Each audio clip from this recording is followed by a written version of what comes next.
Hello, you're listening to the Saluki Gamescast. This is episode 72 for February 16th, 2024. My name is Justin Young, and joining me as always are Alicia Utecht, Christina Ivey, and Mario Sanders. How are you all doing? I have 3 days left of prelims, so I'm kind of dead.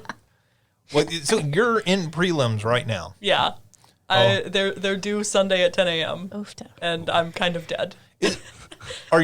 Is your advisor really going to be standing by at 10 a.m.? He did tell me it's okay if it's not 10 a.m. exactly, but I need to tell myself 10 a.m. because otherwise I'll push it to like noon, 4, midnight.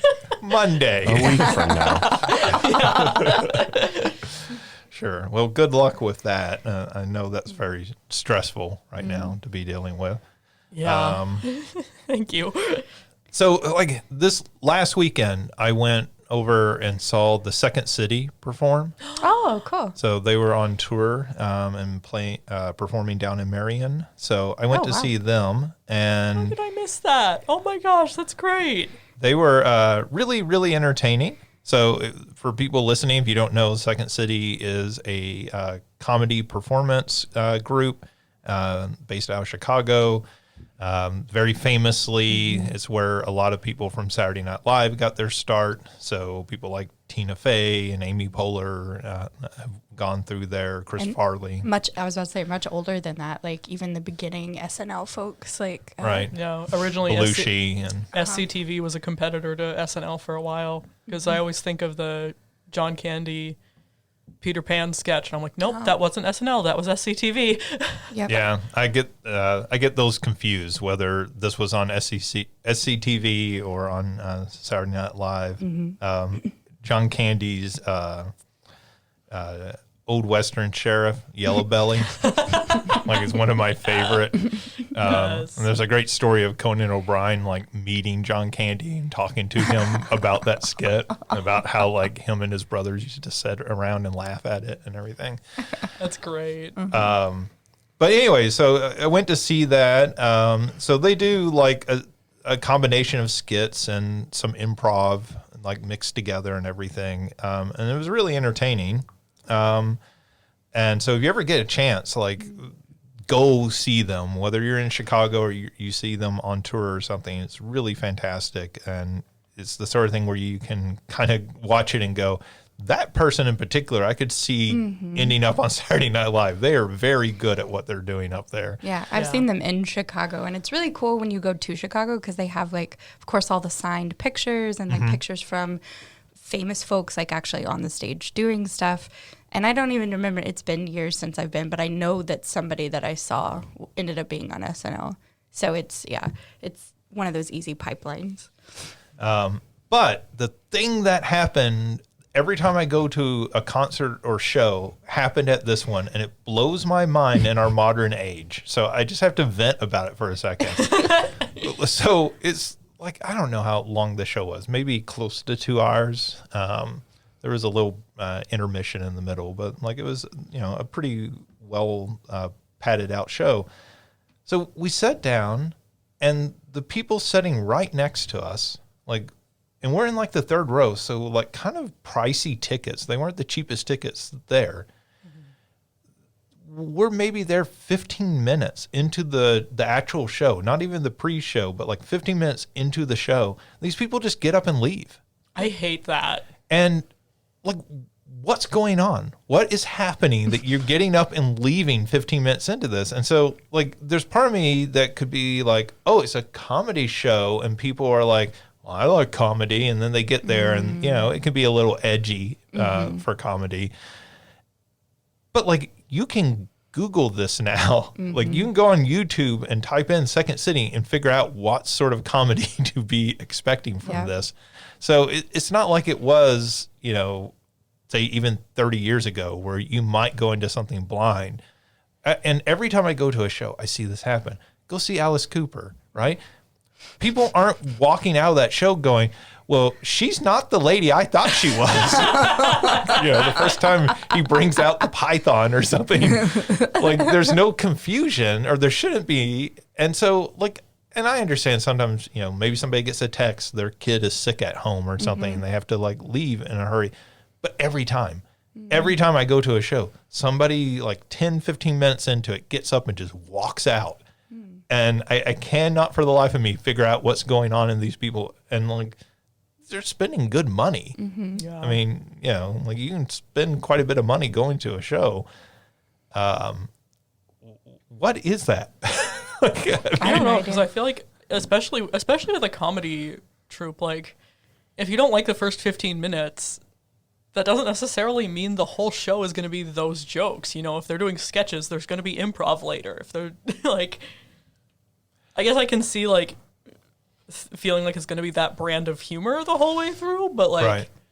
I feel like I could even, like, if you're not having a good time at intermission, okay, but don't get up in the middle of the show. That's what I was thinking is I went to go see Rocky Horror in Marion, and one of the people that I went with had something go on with her dad at the hospital, and she waited, like even in that emergency situation, she waited the like few minutes until intermission and then left so that it wasn't distracting to anybody else and so that she could like get out pretty easily.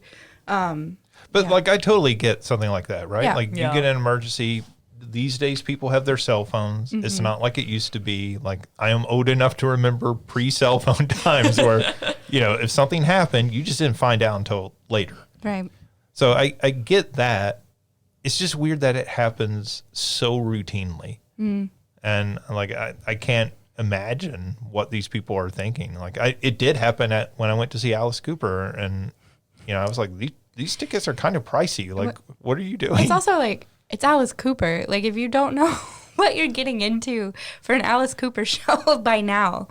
Like, what are you, 8? Right? Like, if there were 8-year-olds there, I would understand. Yeah. Like going, well, I didn't know this was the kind of music. But anybody older than 8, I feel like, knows who Alice Cooper is, or would Google it or pull it up on Spotify. I say, if somebody handed me free tickets and said, "Hey, do you want to go to this concert tonight?" I'd be like, "Okay, cool," and then I'd spend the rest of the afternoon looking up their music.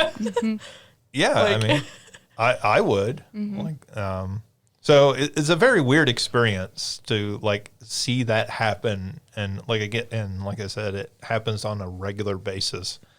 And so I think it surprised me even more here because I kind of maybe could understand at a concert like this is too loud, or you know, somebody complaining about that, but this was just them doing sketches. Yeah. And like, again, like you said, even if 10 minutes in, you're like, this isn't that funny. I can't tell you how many times I watch Saturday Night Live and it's 20, 30 minutes in before something makes me laugh. Yeah. Yeah. Right. Like SNL is 70% garbage and 30% great. And that 30% great is really great. I mean, But hey, if you hit the ball 1 out of 3 times, you're a Hall of Famer in baseball. So sketch comedy's much the same way. yeah. It's like, It's definitely hit or miss. So that was my rant for the week. It's Justin's rant of the week. I'll be back with more old man ramblings next episode. Mario, how have you been this week? Okay, it was a busy week. Just a lot of different stuff going on, but I'm glad to have made it through. And now next week I'm away at a conference, and Albuquerque. so I'll not think about school so much for at least a week. You're going to be buying some of that blue meth while you're out there?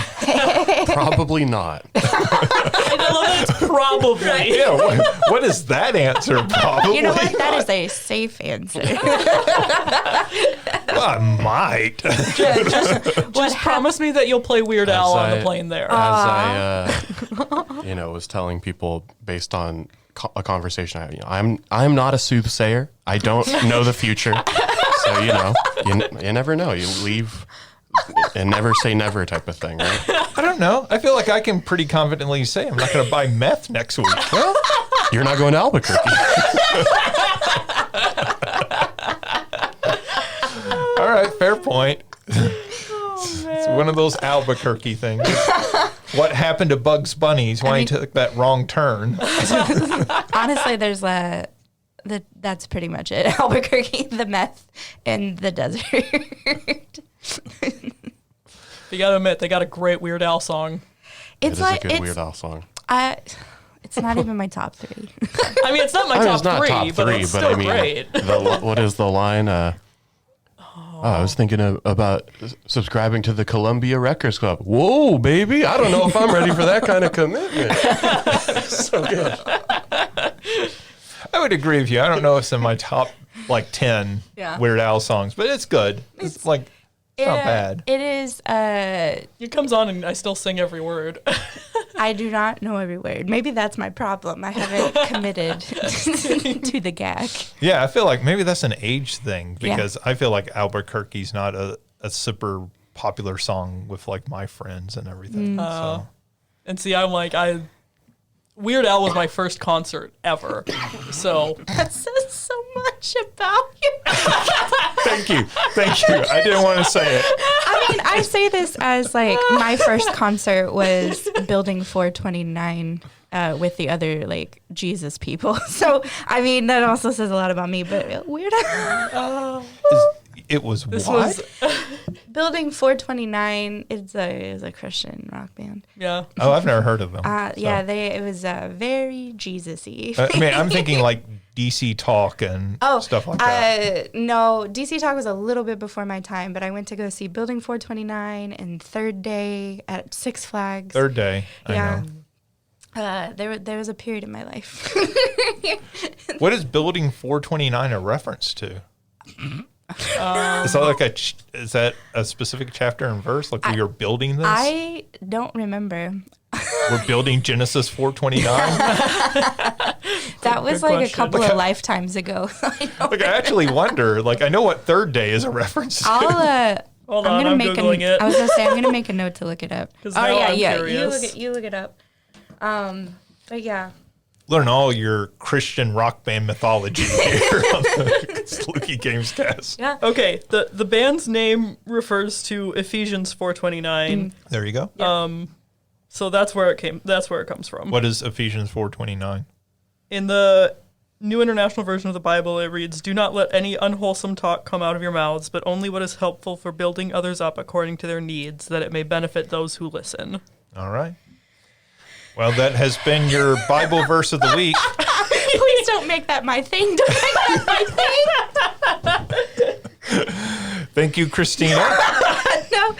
I mean, my thesis was me and Jesus, we're cool. That was the title. That is a brilliant title, honestly. I love that. Thank you. That is dangerously close to Genesis and Jesus, he knows me. He knows I'm right. Oh, man. Just a song I love, but a song I cannot play for anyone because 90% of the people I know would get angry at it. Oh, man. All right. We probably need to move on. Yeah. It was wrestling last week and then religious talk this week. You just never know where we're headed. Let's talk about what we've been playing. Alicia, what have you been playing? I have still just been playing Pokemon Go. It's really the only thing that I'm doing. You don't have a lot of time right now. I did finally buy, because since I will be done with prelims on Sunday, regardless of how I feel about them, they will be done. So I did buy Super Mario Wonder because it was on sale on Amazon. And I went back and forth for a little bit. I was like, oh, do I get this now or do I wait for Princess Peach Showtime? And then I was like, there's still another month before Princess Peach Showtime. I'm buying this now. Yeah. And we don't know how Princess Peach will be. I mean, I'm optimistic. I hope that'll be a really good game. But, I feel like you're more safe buying Wonder right now. And Yeah. maybe Peach will be fantastic, and then you can get it later. And, Wonder was one of those that was on my list of, oh, I want this for Christmas. I want this for my birthday. Didn't get it. So I'm like, I get it. You buy yourself flowers. Welcome to adulthood. Oh, yeah. Adulthood is realizing all the things that you don't get from family or loved ones, you just get it for yourself. Yep. So I'm excited to get to that next week. Yeah. That'll be a fantastic reward. Yeah, that's what I was thinking. Done with prelims, reward yourself, do something fun, let yourself veg for a couple of days Yeah. because your brain will be mush. Yep. I wish. I'm still going to have so much work to do, but at least I'm going to be able to come home in the afternoon and be done and be like, we're just cuddling the cat and playing Switch. Well, but you don't have work for your dissertation right away. You have to No, wait. not dissertation work, but for both of my graduate assistant positions. Yeah. So Yeah. that's kind of what pays me. I kind of have to. I just know when I was done with comps, I got done with my last one, and ours is a 2-week process. It was awful. We got done. A scholar that I really wanted to talk to, Chavez, came, and I'm supposed Karma to have Chavez? Karma Chavez. I love her. Yeah, same. And I was supposed to be having a conversation because my advisor was there, and I melted, and I was like, so sorry, brain no work. To be fair, I feel like Karma Chavez would love that. She did. I got a hug. I was pretty happy. Yeah, for non-academics, you can Google this. Like, who are these celebrities that we're mentioning? No, it's fine. I just always realize we talk about people on here, and anyone who's non-academia is like, who are they talking about? They're talking about this person with reverence. Like, I should know who they are. I fangirl about theorists. I am definitely in the right profession. Look, the love of my life is an academic who I fangirl like mad when I realized that I was a grand student of his. So, All right. So that does it for you, Alicia? yippers. All right, Christina, what have you been playing? So it has been a very busy week for me as well. So I haven't necessarily played anything, but I have been keeping up, of course, with Dead by Daylight. And in particular, I've been watching a lot of YouTube videos. They're about to launch a new chapter. This one is supposed to be non-licensed, so an original chapter. It's supposed to have a killer, a survivor, and a new map. And what I really like about their original content is that building up to the test build, public test build, so that's going to be next Tuesday, they do these really cool lead-ups to it. So, for example, for this one, they keep posting things like chats back and forth between two people, or like found footage type stuff. Like, honestly, this killer feels like it's going to be like a creepypasta found footage type killer. And so, like, for example, the one that I just watched. Is it the Blair Witch? Dude, honestly, the latest thing for it makes it feel Blair Witch, because No, it's non-licensed. It's the Blair Wizard. Yeah, right?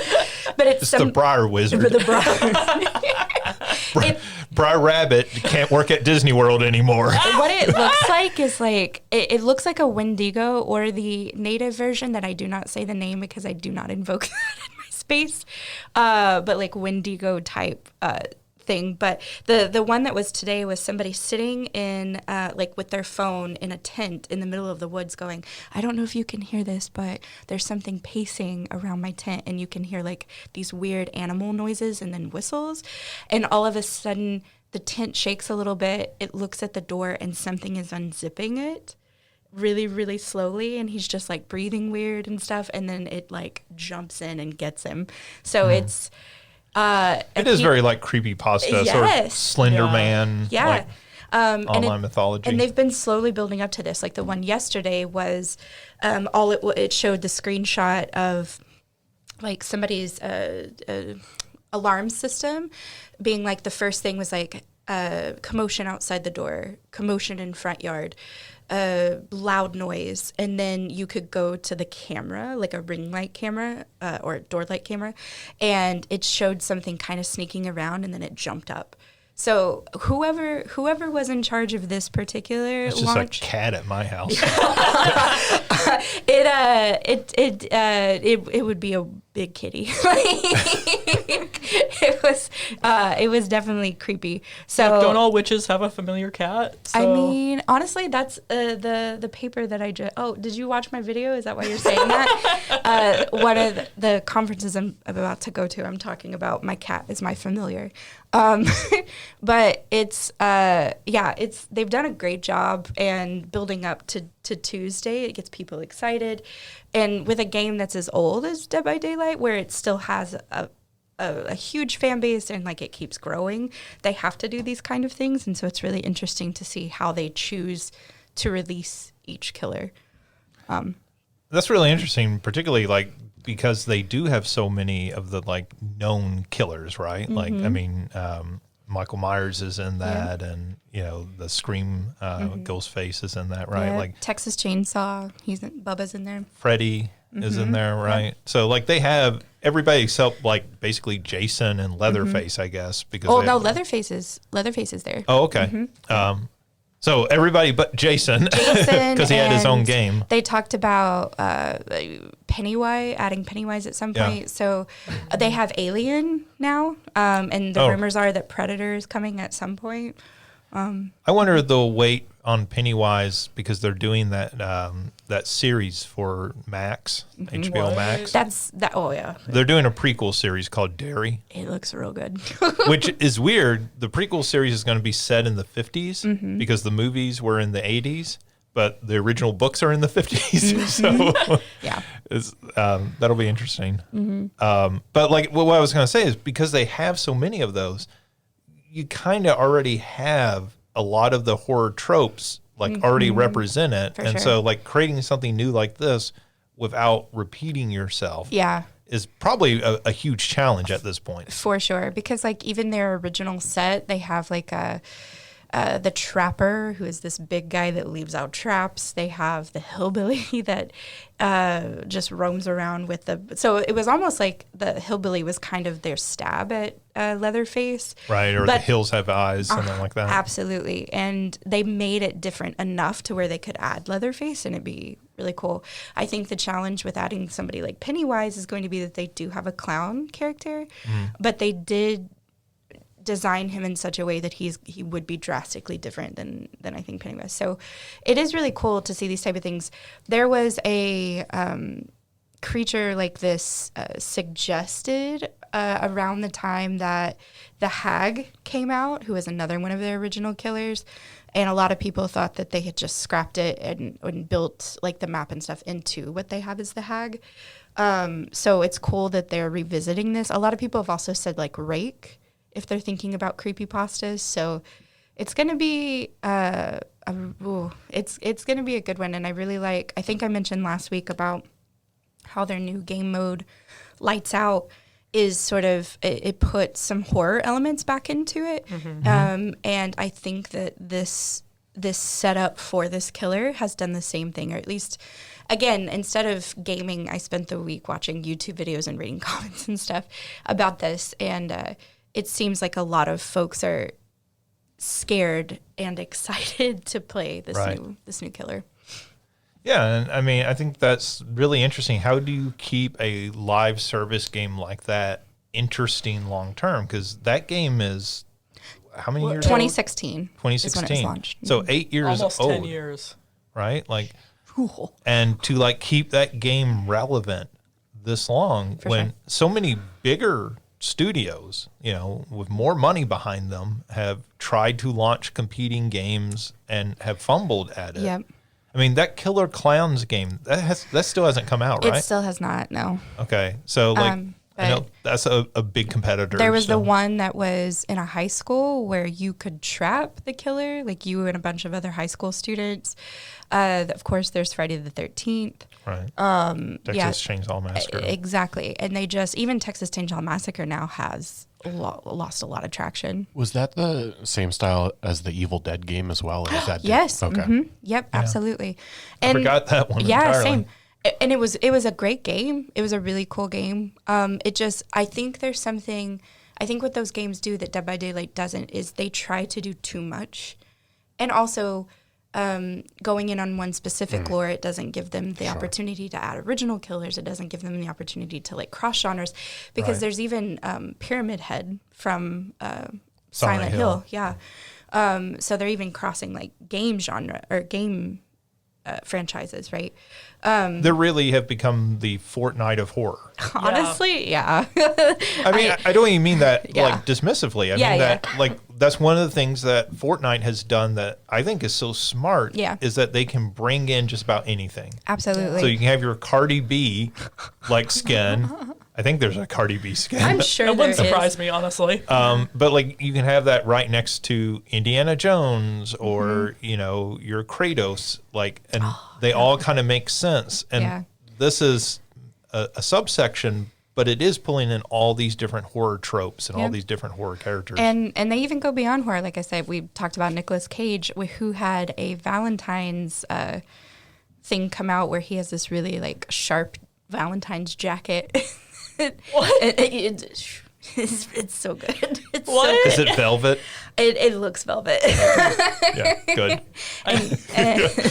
It's really great. But the cosmetics sometimes it's great. I still just think when they introduce actual cannibal Shia LaBeouf, then I will be on board. I'm gonna start writing in every week. Do it. Well, I know that's been a problem with like with some of the big properties. So like the companies trying to make games of Star Wars. How do you then sell things like cosmetics for Star Wars characters, right? Because apparently the rights holders, the people working at Lucasfilm who approve like, you know, every product that goes out, every like game and, you know, T-shirt and all of that. Yeah. You know, if you go in and you're like, hey, Luke can wear a sombrero, they go, no, Luke doesn't wear a sombrero. Sombreros don't exist in Star Wars. But like you can do that in Fortnite, right? Yeah. And that's something that behavior has learned. So like Michael Myers, don't judge me. Don't judge me. He's Mikey to his friends. I'm just picturing Michelangelo, the Teenage Mutant Ninja Turtle. It's also like there are names that he gets called in Dead by Daylight. Can I kill people with Michelangelo, the Ninja Turtle? I bet you can in multiverses. He's just swinging his like nunchucks around. That's the next killer is Shredder. Okay, Shredder would be kind of cool. But Casey Jones basically is Jason. They could get the rights to him. The turtles will be the survivors. okay, wait a minute. You mean I get to be Donatello? Okay. But he had 2 cosmetics, what we normally see, and then he had the like from the second movie, the like Halloween or the hospital gown, so you could say like see his tush kind of thing. It was funny, right? Just like Master Chief. Exactly. But then when Freddy came out, they weren't able to do cosmetics. And so they had to learn when doing with these licensing that they also had to talk about future cosmetics. So like when they did Stranger Things, for example, the Demogorgon has had all kinds of crazy stuff. They've added all kinds of Can you see his butt? Yeah. Oh. That was a very disappointed yeah. Well, because it's not much of a butt. So like Master Chief. Listen. God dang it. You broke Christina. I'm done. It's an animal butt. I don't know. Okay, I gotta stop. I gotta rewind. Okay. Save it for the big question. Oh no. God, that's all I can remember. Anyway, so cosmetics, they do them now. Yeah. They're having to negotiate that at the time of the licensing. Yes. Yeah. Yes. Which makes sense. I mean, that's when you're licensing in characters, and those companies are very protective. Yes. Because you don't want your character, like particularly a horror character, to become a joke. Yes. Yeah. Right? Like that was the problem they ran into with Freddy. Yes. Like, I mean, the latter films, Freddy becomes a joke, right? Like part 6 where he's playing Nintendo with the pirate glove and stuff. I love the campiness of the later ones, but yes. But right, he stopped being scary. Yes. At that point. Yes, like, true. I mean, true. he became more of part 6 is more of a comedy than a horror film. For sure. And you know, that's a real problem you run into when you're doing a horror franchise if nobody's afraid of the character. Yeah, absolutely. Which they didn't even use because they couldn't get Robert Englund's likeness. They did the licensing for Freddy itself. The Freddy in the game does not look like Robert Englund. It's like the Star Wars characters used to, you know, not actually look like Harrison Ford Yep. or Yep. them. Yeah. So anyway, that's all I've done. no, that's really interesting. Like I'm always fascinated by things like that because I know so little about Dead by Daylight. Mm-hmm. Like I have it in my Steam library, but like, and I think I've played it once or twice, but it's just something I don't actually engage with on a regular basis. I definitely play it on my own. It is so much more fun when you have like a group of folks to play. Yeah. Just because to me, that's part of the fun element of that. That's why I play a lot of online games, like the Division I end up playing and stuff like that, just because that's a crucial part of it, or can be. Is it 4-on-1? Dead by Daylight? Yeah. Yes. Mm-hmm. Okay. Well, maybe we can get a game together sometime. Yeah, That'd be absolutely. Because you can do I like recommend putting OJ in my place for that because I will be utterly useless. honestly, I will just hide and cry. it is not. That's what a lot of people do. Honestly, I'll set you up with a character that is known for that. There we go. Like Claudette can hide anywhere. Or if I can be actual Cannibal Shia LaBeouf or Michelangelo the Ninja Turtle. So Claudette. I mean, like, that's what people do in a lot of those battle royale games. Mm-hmm. Like, I remember when PUBG first came out. Yep. It was like infamous for people going and crouching down on the toilet and like hiding, like for most They of the just wanted game. a Jurassic Park moment, okay? Yeah. I mean, but that's what happened a lot of times. And then their gun pointed at the door, like, and the person shaking. It's like at any time somebody could come through and shoot them. Yep.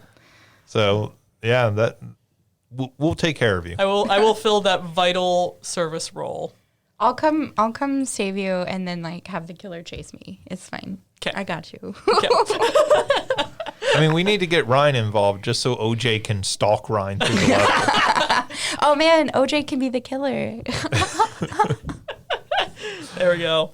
All right, thanks, Christina. Mario, what have you been playing? So this past week, I played basically two things. Our Friday night game of last week was NFL Blitz Special Edition for the Super Bowl. And we had a special goal where, so in Blitz and single player, you can pick whatever team you want to play as, and then it randomly generates what team you're going to play for. So we had to roll the Super Bowl matchup in order to play the game.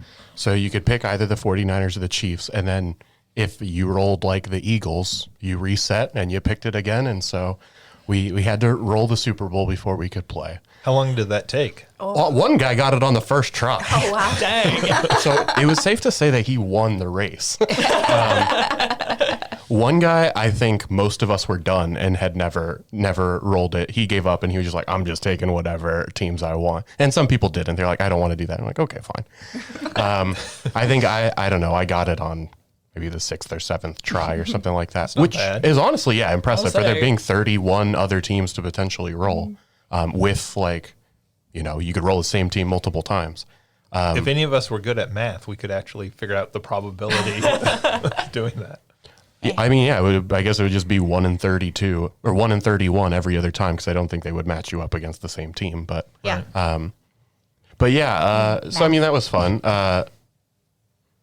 Blitz, if you read the thing I put on for the list of games last year, The game of the year. yeah, I think the Blitz games are fun. I think those sorts of arcade sports games are generally fun. The impossible thing about Blitz is that you can't play defense. Defense just like doesn't exist in those games. It's like you go score and then you let the other team score and then you do your best to go score and then the other team is going to score. And so the game went to triple overtime that I ended up winning 70-63. Jeff Garcia ran for 863 yards. Man probably needed a nap after that. Yeah. And so, yeah. Oh my gosh. But I mean, like I said, those are fun just because this sort of silliness of getting to play, all of us playing the same thing. Yeah, so there were people that I rolled the matchup before, but because the game went so long, they ended up finishing before me because their game ended in regulation, and I just could not. And that was the ultimate goal. We were was, trying to emulate the real Super Bowl. yeah, I guess, yeah. That Taylor almost Swift there? went into double overtime, I guess.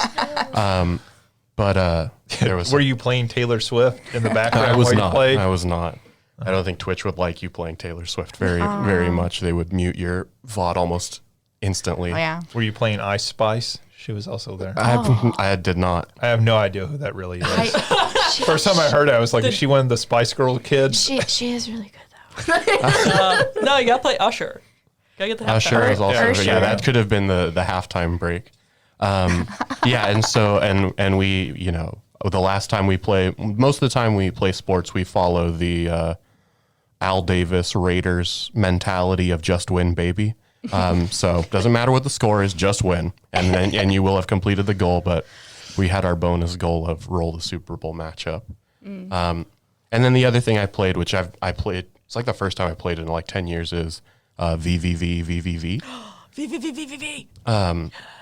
The friend that I race Celeste with, he recently started doing that, started kind of getting into speedrunning VVV. And so he was like trying to convince me, and I was like, well, I do have it, and it only take about 10 seconds to download. And so I played through it once. And yeah, I mean, it's a fun game. I'm glad to have played it again for the first time in forever. Mm-hmm. I don't think I've ever played that game. Are you familiar with it? Yeah. Okay. I mean, it came out in that whole like sort of. I feel like I always associate that game with like Super Meat Boy. Yeah. I don't know which came first. I started to say it came out after Super Meat Boy, but actually I don't know if that's true. It may predate it. Yeah, I don't know either. It's not as. I'm not going to say it's not as difficult. I think Super Meat Boy is closer to Celeste than VVV is in terms of like how much you're going to die and all that sort of stuff. You're definitely going to die in V as well, but it's not as, I don't know, intense or require as much precision in my opinion. But Sure. It's a fun game. And it's one you can probably get for super cheap, so it's one that I would recommend. Those are really the only two things I played. The only other thing I've really done was I've watched a good amount of people playing Helldivers 2. And I think I'm going to embrace an arc of not knowing what Starship Troopers is about, because honestly, that game is sick. So I'm just embracing the not knowing the real message of those stories. Oh my gosh. It sort of depends. Like, are we talking Starship Troopers the movie or Starship Troopers the novel? Yeah. The movie. So, well, the reason I note that is because Yeah. the novel is very different than the movie. Yeah. The novel is much clearer about being a satire. The movie is No, Other way the other around. way. around. Yeah. Other way. Other way around. Yeah, So the- say I typically am not a fan of the like genre, but I like the movie. yeah. So I watched the movie once, like 10 years ago, with Mystery Science Theater doing it. So yeah, the movie is very much a satire. Like it, and I think this what I've seen with Helldivers 2 is very much borrowing the tone from Yeah, it's you've got your characters get a taste of liberty and taste freedom, bug, and stuff like that. So yeah. One of the best commentary tracks ever, because the director is just throughout the entire commentary track going, no, I'm saying that fascism is bad. The whole point is fascism is bad. People misinterpret it. You're like, yeah, like you also made RoboCop and people didn't understand that that's like capitalism is bad. I didn't realize it was the same person. That's why I like it then. Oh, and he also did Showgirls. Basically, that's like wide range the of same talent. 3 films. I mean, he is a quite the director. He did Total Recall as well. So Oh, yeah. What was he saying is bad and show? Never mind. Showgirls is like this whole like disaster of like an attempt at commentary Oh yeah. that probably doesn't come across quite as well as he intended it. I'm giving him the benefit of the doubt there. Actually, I think he was trying to make a different movie than that film ended up being. Yeah. And I think that's one of those films that probably people like, I feel like it's been reevaluated. It's better than people gave it credit for. That it's probably smarter than Yeah. people gave it credit for. People didn't get it when it first came out. Yeah, Kind of thing. it's probably still not a good movie. Sure. But one of my favorite stories, I can tell it on here, is that in high school, 2 guys I was friends with got busted because one of them had a copy of Showgirls and he made a copy for one of the other guys, and then his mom found it. And then he ratted him out and told him. So Dang. then he called his mom called the other guy's mom. Oh, man. Man, we all laughed about that for so long. It was one of those things, like your buddies get caught with that. You're just like, you idiots. What's wrong with you? But is it better or worse than getting caught watching Digimon? It depends on who you ask. Yeah. Ask me after the big question. Yeah, I mean, I will say I'm kind of grateful when I asked my friend if he had interest in it, that he said, I can't really, it's $40. Like, I don't know if I could swing that right now. And like, that's probably a good thing just for like me in the middle of the semester, not like having a new big game to play. But it's a lot of fun to watch. I will say, if you find somebody who you enjoy watching and they're playing Helldivers 2, it's really goofy. And just like the stuff that happens, in terms of the like interaction between the player characters, with like friendly fire and stuff like that. It's pretty good. It's an entertaining time. It was what you and I were talking about the other day about the stories that emerge from the gameplay, right? Like that seems to be one of those games that is just nailing that, where people are coming away from it. And there's the cinematic stuff that, is aping from Starship Troopers. But like what seems to be bringing people back is they're coming out of a gameplay session and going, oh man, like, did you see when that happened? And then I ran over there and jumped in. And like when games do that, when multiplayer games do that well, which I think is the same appeal of Dead by Daylight. When you're talking about that, that's what it, like the first thing that came to mind was like, this was what watching these people play Helldivers was. And so, But so many games get that wrong. Like, I mean, that sounds like obvious. Well, just recreate that. But so many multiplayer games can't. Yeah. And that seems, from what I've seen of Helldivers, that definitely seems to be what it's doing really well. And I'm like you, it makes me really want to play that game. A lot of times it's because they, at least in the case of Dead by Daylight, they try to go too complicated. Like Dead by Daylight, I think, has lived this long because one, they like umbrella lore kind of thing, but also the gameplay is so much simpler than Friday the 13th and Texas Chainsaw Massacre and those kinds. Is inviting to new players. Yes. Right? Yes. Like you're going to have some attrition of players who move off from a game like that, that you constantly have to be bringing in new people.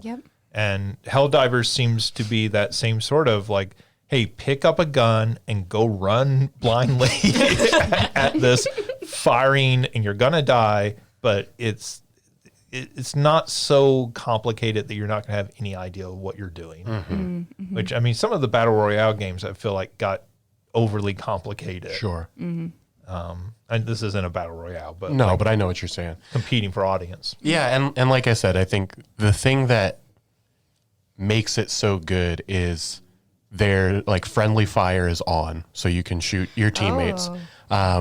And it is like kind of unforgiving. It like the friendly fire, like you take like one shot and it's like, nah, you're kind of toasted. So there's just like, and the chaos of it all. One guy runs right in front of another person's bullets, and they're, they drop like an orbital strike, and some guy gets caught in the middle of it, and so I have definitely it is. done that in Like I said, games, it is it's a very fun time to watch. So, like I said, if you don't have a chance to play it, I would say if you have a streamer or a YouTuber that you enjoy watching, if they have played it, I would recommend watching it because it's probably a good time.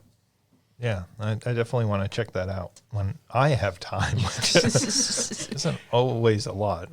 And it did really well. I want to say there was like as many as like 200,000 concurrent players on Steam or something like that. It had a very good like sort of launch. Wow. Because it's one of the first, I think, simultaneous launches onto PC of a Sony game or of a PS5 game. I guess. We'll talk more about that when we get into the news because that's part of the whole strategy with what Xbox is doing, right? So, like it's been extremely popular.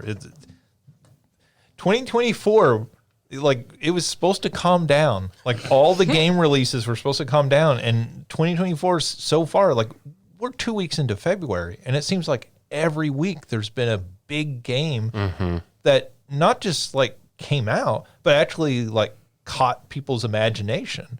Yeah. Yeah, and I would say that I don't know if there are others. The two that come to mind are this and Pal World. The new Prince of Persia. Oh, Prince of Persia too. Tekken 8.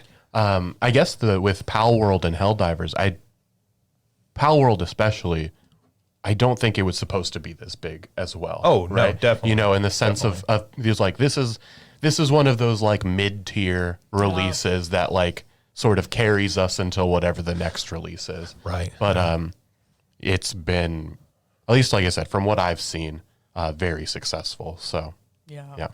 Yeah, I'm excited to try it. So I did try 2 games this last week. You were done, Yes, right? I'm done. Yeah. I did try 2 games this week. One is Foamstars. So Foamstars is Square's very loving tribute to Splatoon. Oh yeah, I remember that trailer. So this is a multiplayer arena shooter. It is very, very much pulling from Splatoon. And I guess the way I would describe it is, remember PlayStation All-Stars, which was their like sort of attempt to copy Smash Brothers with PlayStation characters. Did any of you ever play that? no. Okay, so that game is not bad, but the entire time you're playing it, you're going, yeah, but I kind of rather be playing Smash Brothers. Like, you're trying to innovate and do things differently, and that's really interesting, but none of this feels as good as Smash Brothers does. Foamstars is sort of the same way with Splatoon. I see what you're doing. You're doing some really interesting things, but the entire time I was playing it, I was like, I'd probably rather be playing Splatoon. And I'm not even the biggest Splatoon fan, but like that's a really good game if you've never played it. It's really a lot of fun and it's really easy to pick up and play. So this game, you are shooting foam. So it's like it's the 90s and we're clubbing again, right? So we're having foam parties. And so you're shooting foam everywhere. And you have your color foam. The other team has their color foam.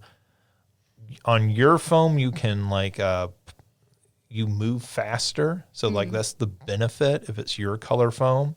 And you at any time can pull out a surfboard and like basically surf over the foam. And then you're shooting the opponents, and as you shoot them, they get balled up into a giant ball of foam.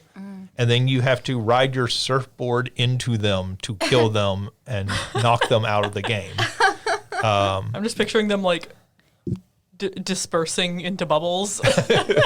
Not quite that, but yeah, I mean, that's the general idea. And because you're not actually killing them, they actually explain there's some lore about like nobody's dying, right? As sort of, and that's very like Splatoon, right? Like Splatoon is very much like nobody's actually going to die. This is a Nintendo game.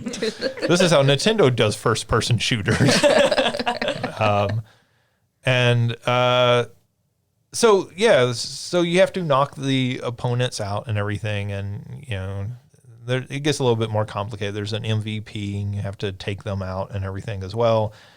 And it does some cool things, like the foam you can kind of stack up, right? So like it's not just covering the ground; you can actually like build it up like vertically. So like you're not just because the levels themselves are fairly flat, and you're kind of like building up into a Z-axis with the foam. So it does some really interesting stuff with that. And it's fine. Like I mean, like I know that sounds like worst praise, really faint praise. It's fine, but like that's how I feel. I feel like it's just fine. Like probably some people will enjoy it. I played it and I just kept thinking like, oh, I'd rather play Splatoon. And like, this is fine. There's nothing wrong with it. It's not a bad game. The weirdest thing about that game is that they're selling cosmetic skins because of course they are, but they're selling them for like $40. Jeez. Oh my God. What? Yeah. Like, Here I was thinking it's probably cheaper than Splatoon. It's probably like price-wise, but no. Go buy Splatoon if you want a cheaper experience and everything. Oh man.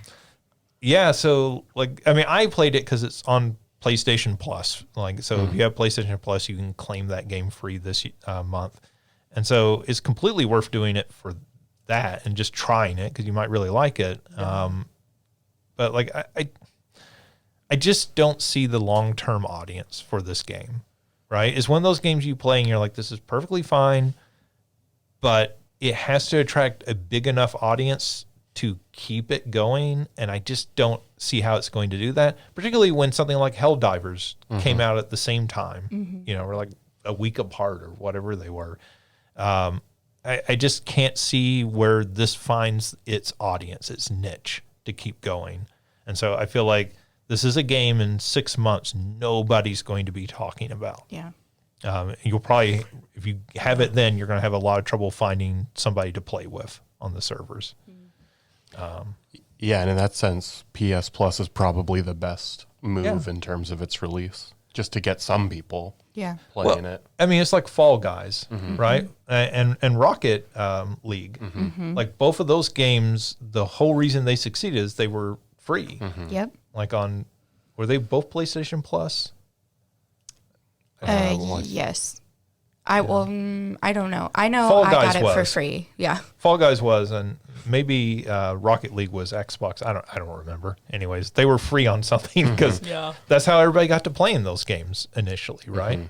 Because initially those games were sold for a fee. I think you can just download them free now to play them. But anyways, yeah, like yes, that is the only way this game finds an audience. Like if they were selling this game at $60 brand new, and I don't think it is a full $60 or $70. I think it's like a cheaper $40 or $30. But if they were selling it brand new, like it would in no way find an audience. Maybe it does on PlayStation. Yeah. Maybe they go free to play. If you're selling $40 skins, you probably should be free to play to begin with. That's nuts. That is insane. Is it like a package of skins or is like per skin is $40? Right. Either way, it doesn't make sense. But no, I think it was just like for one character. Oh my goodness! And, wow. And so that's the other thing that kind of frustrates me with this. This is very much a sort of a hero shooter. It's very much set up in the way of like an Overwatch, where you have specific characters you can pick from and play. Which, you know, like so there's not the customization that you get from something like Splatoon. Which one way I get why they're doing that, because it makes it easier to sell the cosmetics and all of that. But in another way, it makes the game. That feels even more predatory at that point, though. Right. Like you have to buy, the only way to play as this character is to buy this character. Well, so you spend $40 on that character skin, right? Then you go in to play the game. Only one person on your team can play that character. Wow. So you could have just spent $40, and the first time you go to play, you don't get to choose that character because somebody already chose it. Dang. So imagine, I did not spend $40, but imagine how mad you would be in that moment. Yeah.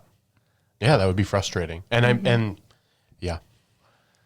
Yeah, so I just don't know, but like it is free on PlayStation Plus. If you have that, I say check it out just to see. The like foam physics thing is kind of cool, but I just don't see this having the legs or whatever squids have, the tentacles. Tentacles, yeah. Yeah, of the Splatoon games. The other game I played I actually really like a lot, and if you had told me like this by names, I would have been like, what is Balatro? Balatro, when I first saw the name, I was like, cool, they made a game about that sled dog. Balto. I would play the living daylights out of a Balto game. Right? Like a sled dog game? I don't know that I've ever seen a sled dog game. This is not about the sled dog. This is a demo of a game that's coming out the 20th, I believe. Yeah, it's the 20th. Which I guess is Tuesday, right? Yes. Seems right. So this is a poker roguelike. Is the best way I can describe it. Interesting. You begin the game, and so you have different challenges. There's like 3 challenges per level, I guess you would say. And when you go in, you are given cards, and you have to make poker hands. So like 2 of a kind, 3 of a kind, flush, straight, a full house, that sort of thing. That's what you're trying to create out of your cards. And you get points for that. But where it becomes interesting is that there are multipliers. And part of the way that you get the multipliers is by buying jokers. So each time you start fresh, you have to buy new joker cards. And those joker cards are things like, hey, you'll get a 4x multiplier if the hand that you score has clubs in it.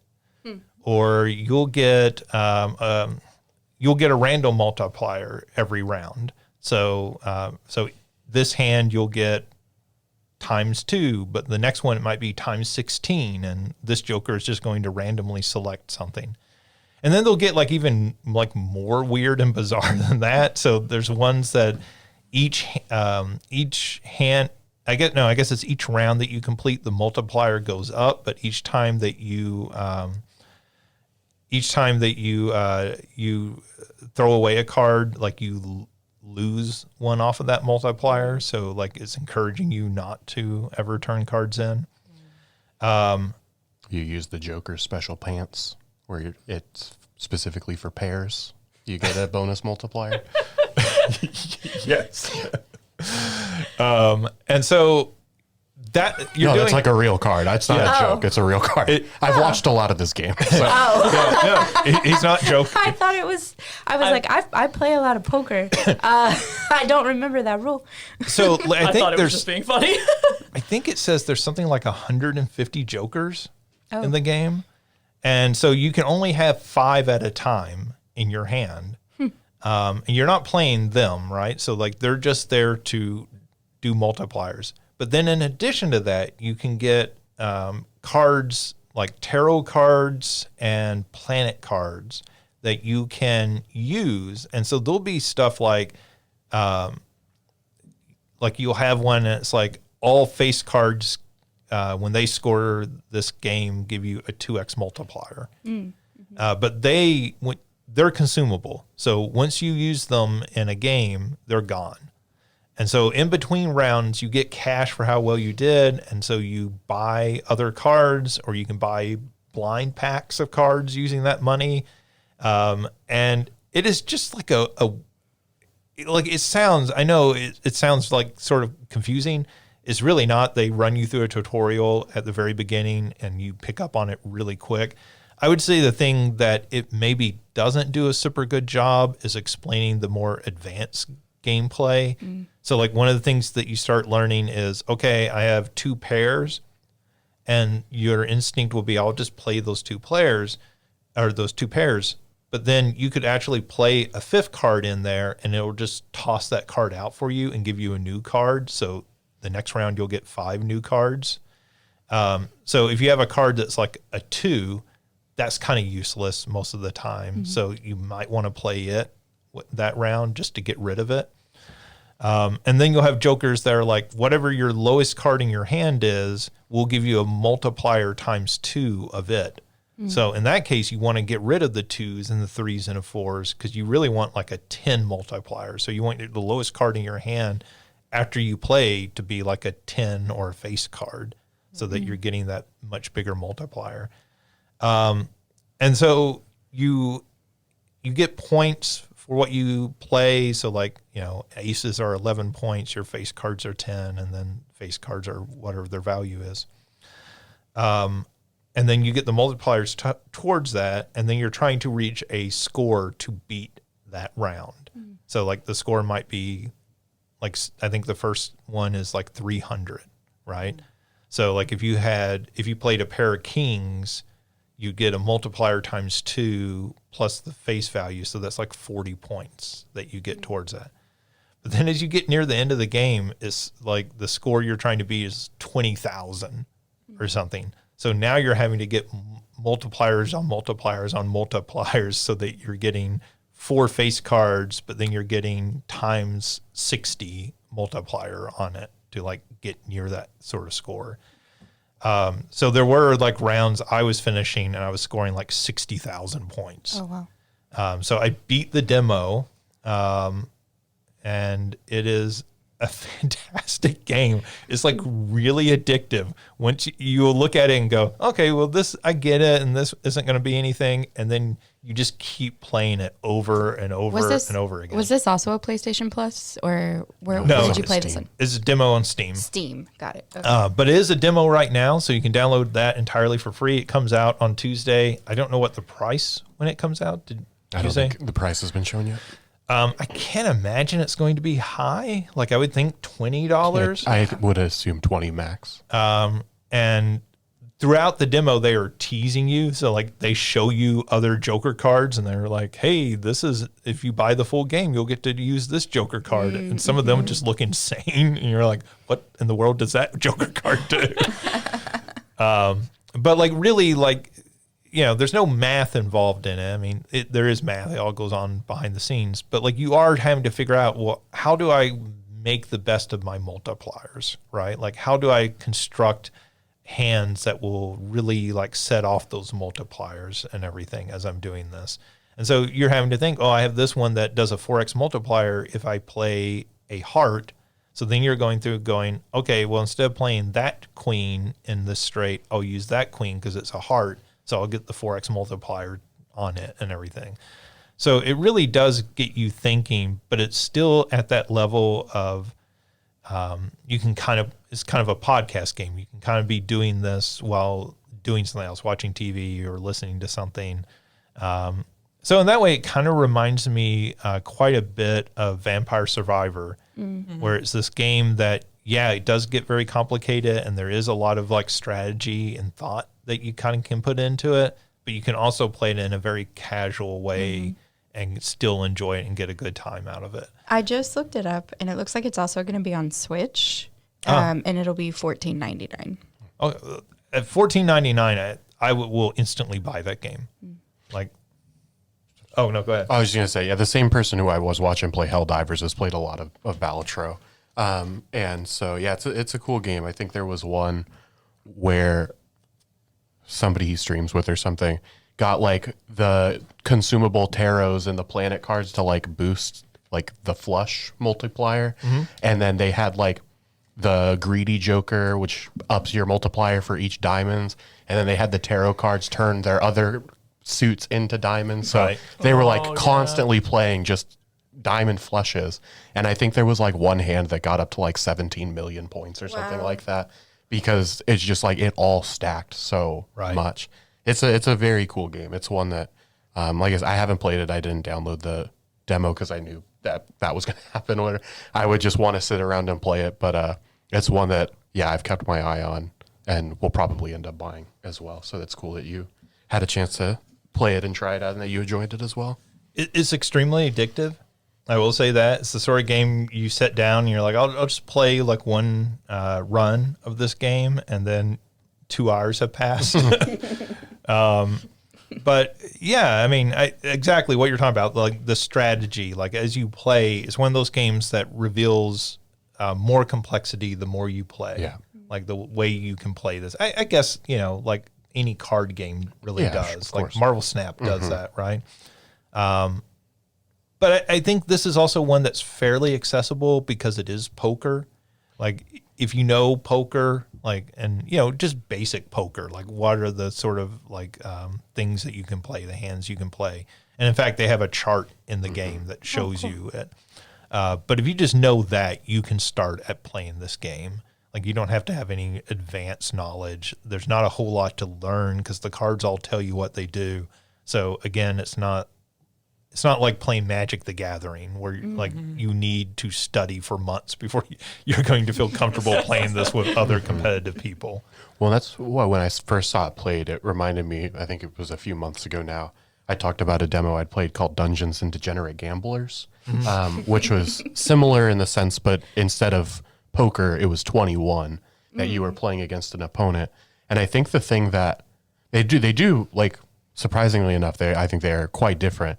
And I think the thing that I like about Balatro is that it feels more like based in a realism, whereas in the other game, you're getting like essentially the equivalent of a Yu-Gi-Oh card and putting it into your deck, and how that like gets you to 21, or you're putting like negative cards that count like against your count to 21. And so I like that they've embraced both of these card games in different ways, to make that gameplay different enough. And so, yeah, it's a cool game. While I have not played it, I would second Justin's recommendation on it. Yeah, and I think you're right. It's one that I feel is very accessible. And for me, I don't. Yeah, I've talked about it on here before. Is one of the reasons I love Marvel Snap. That's a super accessible card game. Like anybody can pick it up and play it in a few minutes. And this feels very much that same way. But I would say this is a game, because it's not multiplayer. Maybe they'll add multiplayer at some point. But because right now the way you're playing it's not multiplayer, you're not having to. It doesn't have the same negative quality I feel like Snap does. Like I've talked about before, I love Snap, but at some point you get high enough in the rankings and you're like, I'm not doing this full time as a profession. I'm not going to learn every new like nuance every time they update the balance of the game. And like there are people out there who are like, I have found the newest exploit so I can get 5,000 points on here. And I'm like, that's not how I want to play this game. I will say that other game was against like NPC opponents. Yeah. But yeah, I think if you were to make this somehow competitive against another person, it would lose a lot of that. It would just turn into regular poker, I feel like, at that point. Right, yeah. Or min-maxing, this is like the meta Joker combination. Right. That if you get this, you basically win. If you don't, well, try again next time. Yeah. So cool game. Check that out. Like there is a free demo, but obviously when it comes out, it'll be 15. And I think that's a perfectly reasonable price for that game.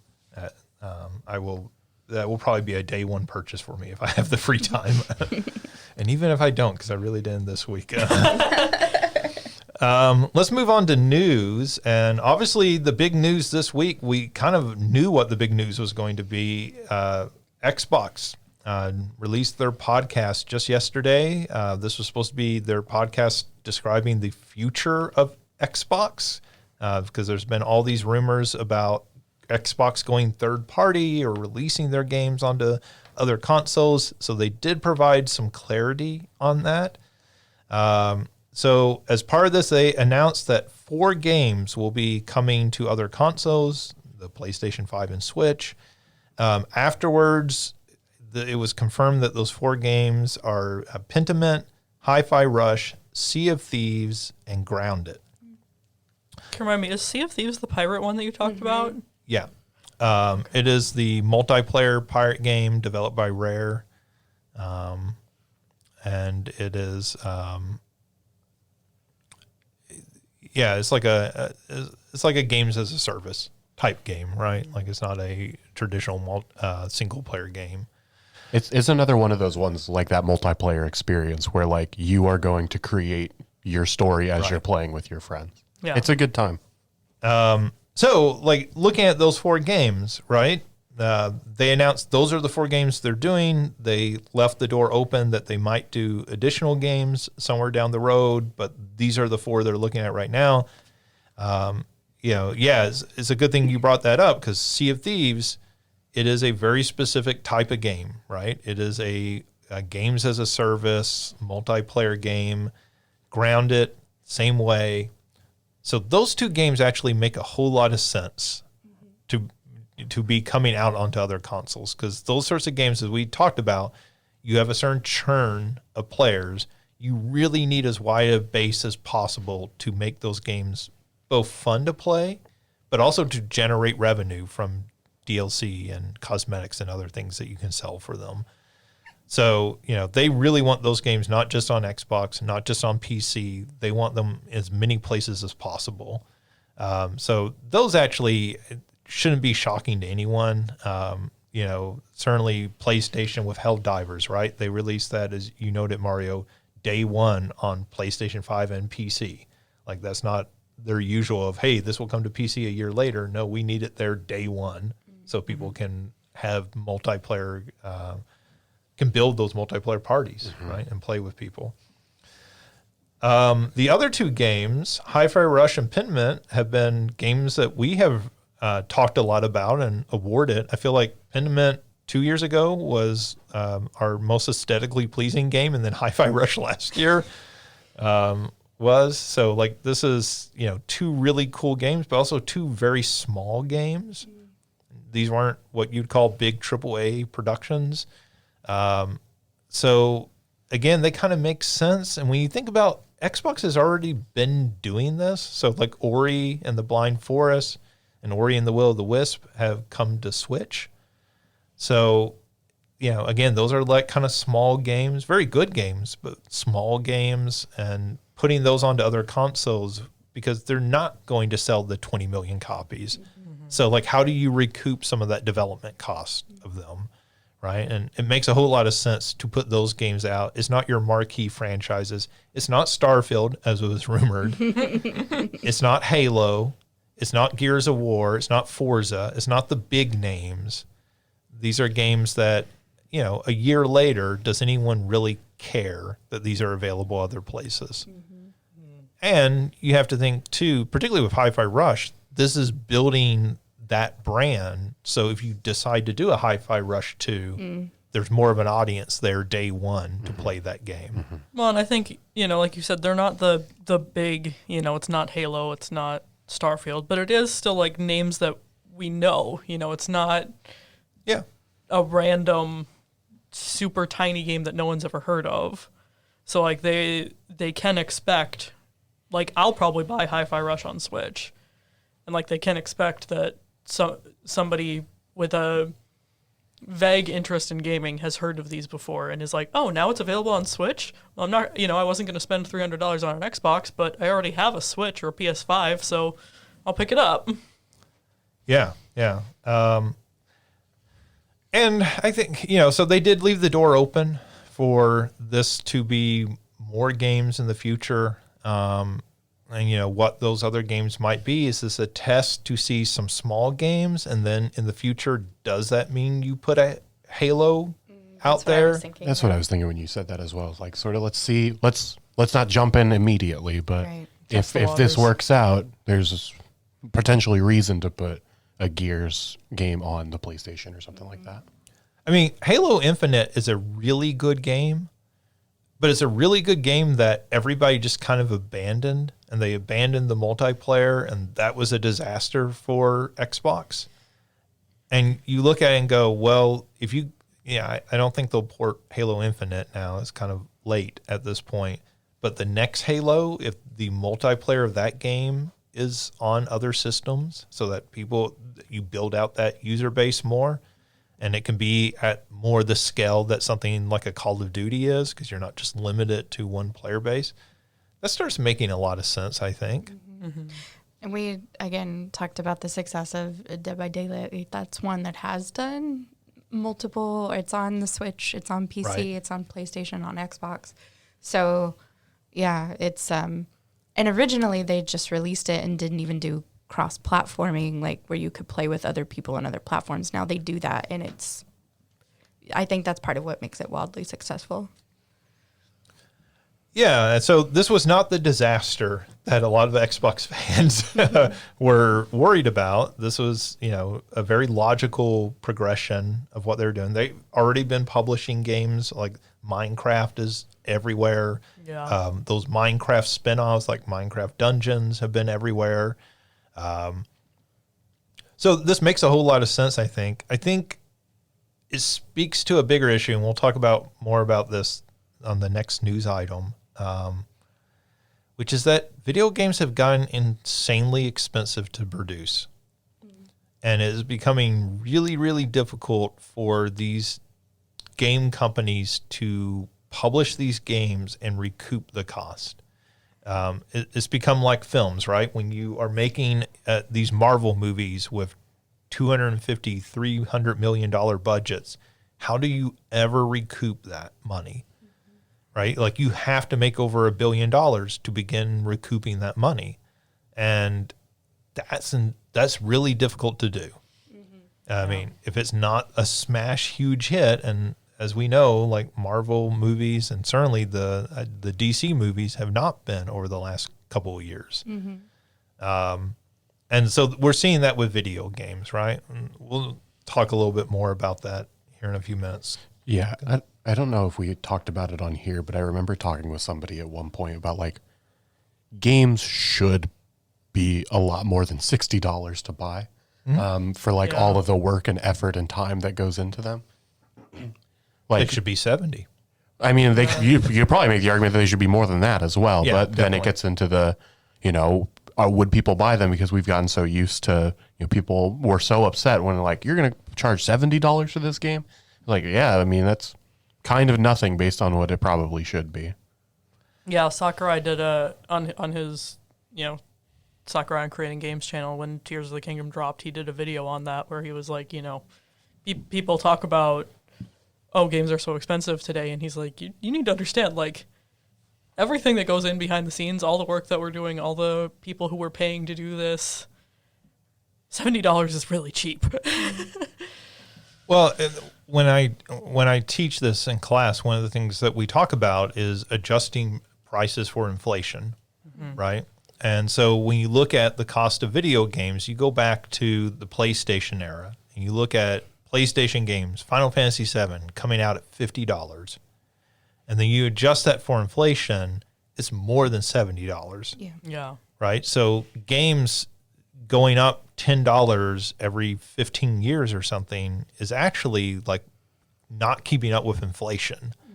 And so you actually, when you buy something like Final Fantasy Remake, which cost a hell of a lot more to make than Final Fantasy VII, like the number of man hours and the number of people working on that team and everything, that's a much bigger undertaking.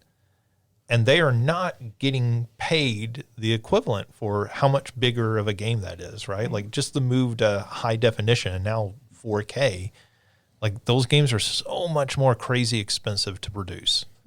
Yeah. So yeah, I mean that the pricing is not keeping up, right?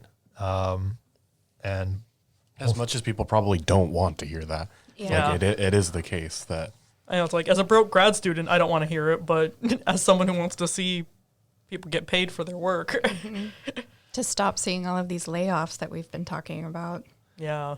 well, I remember when Napster was hitting big and everybody complained about the cost of a CD. Oh my God, I go to the mall and I have to pay $15 for a CD, which my thought was always you can go to Walmart and get it for 10. Right? Like, stop going to the mall to buy it.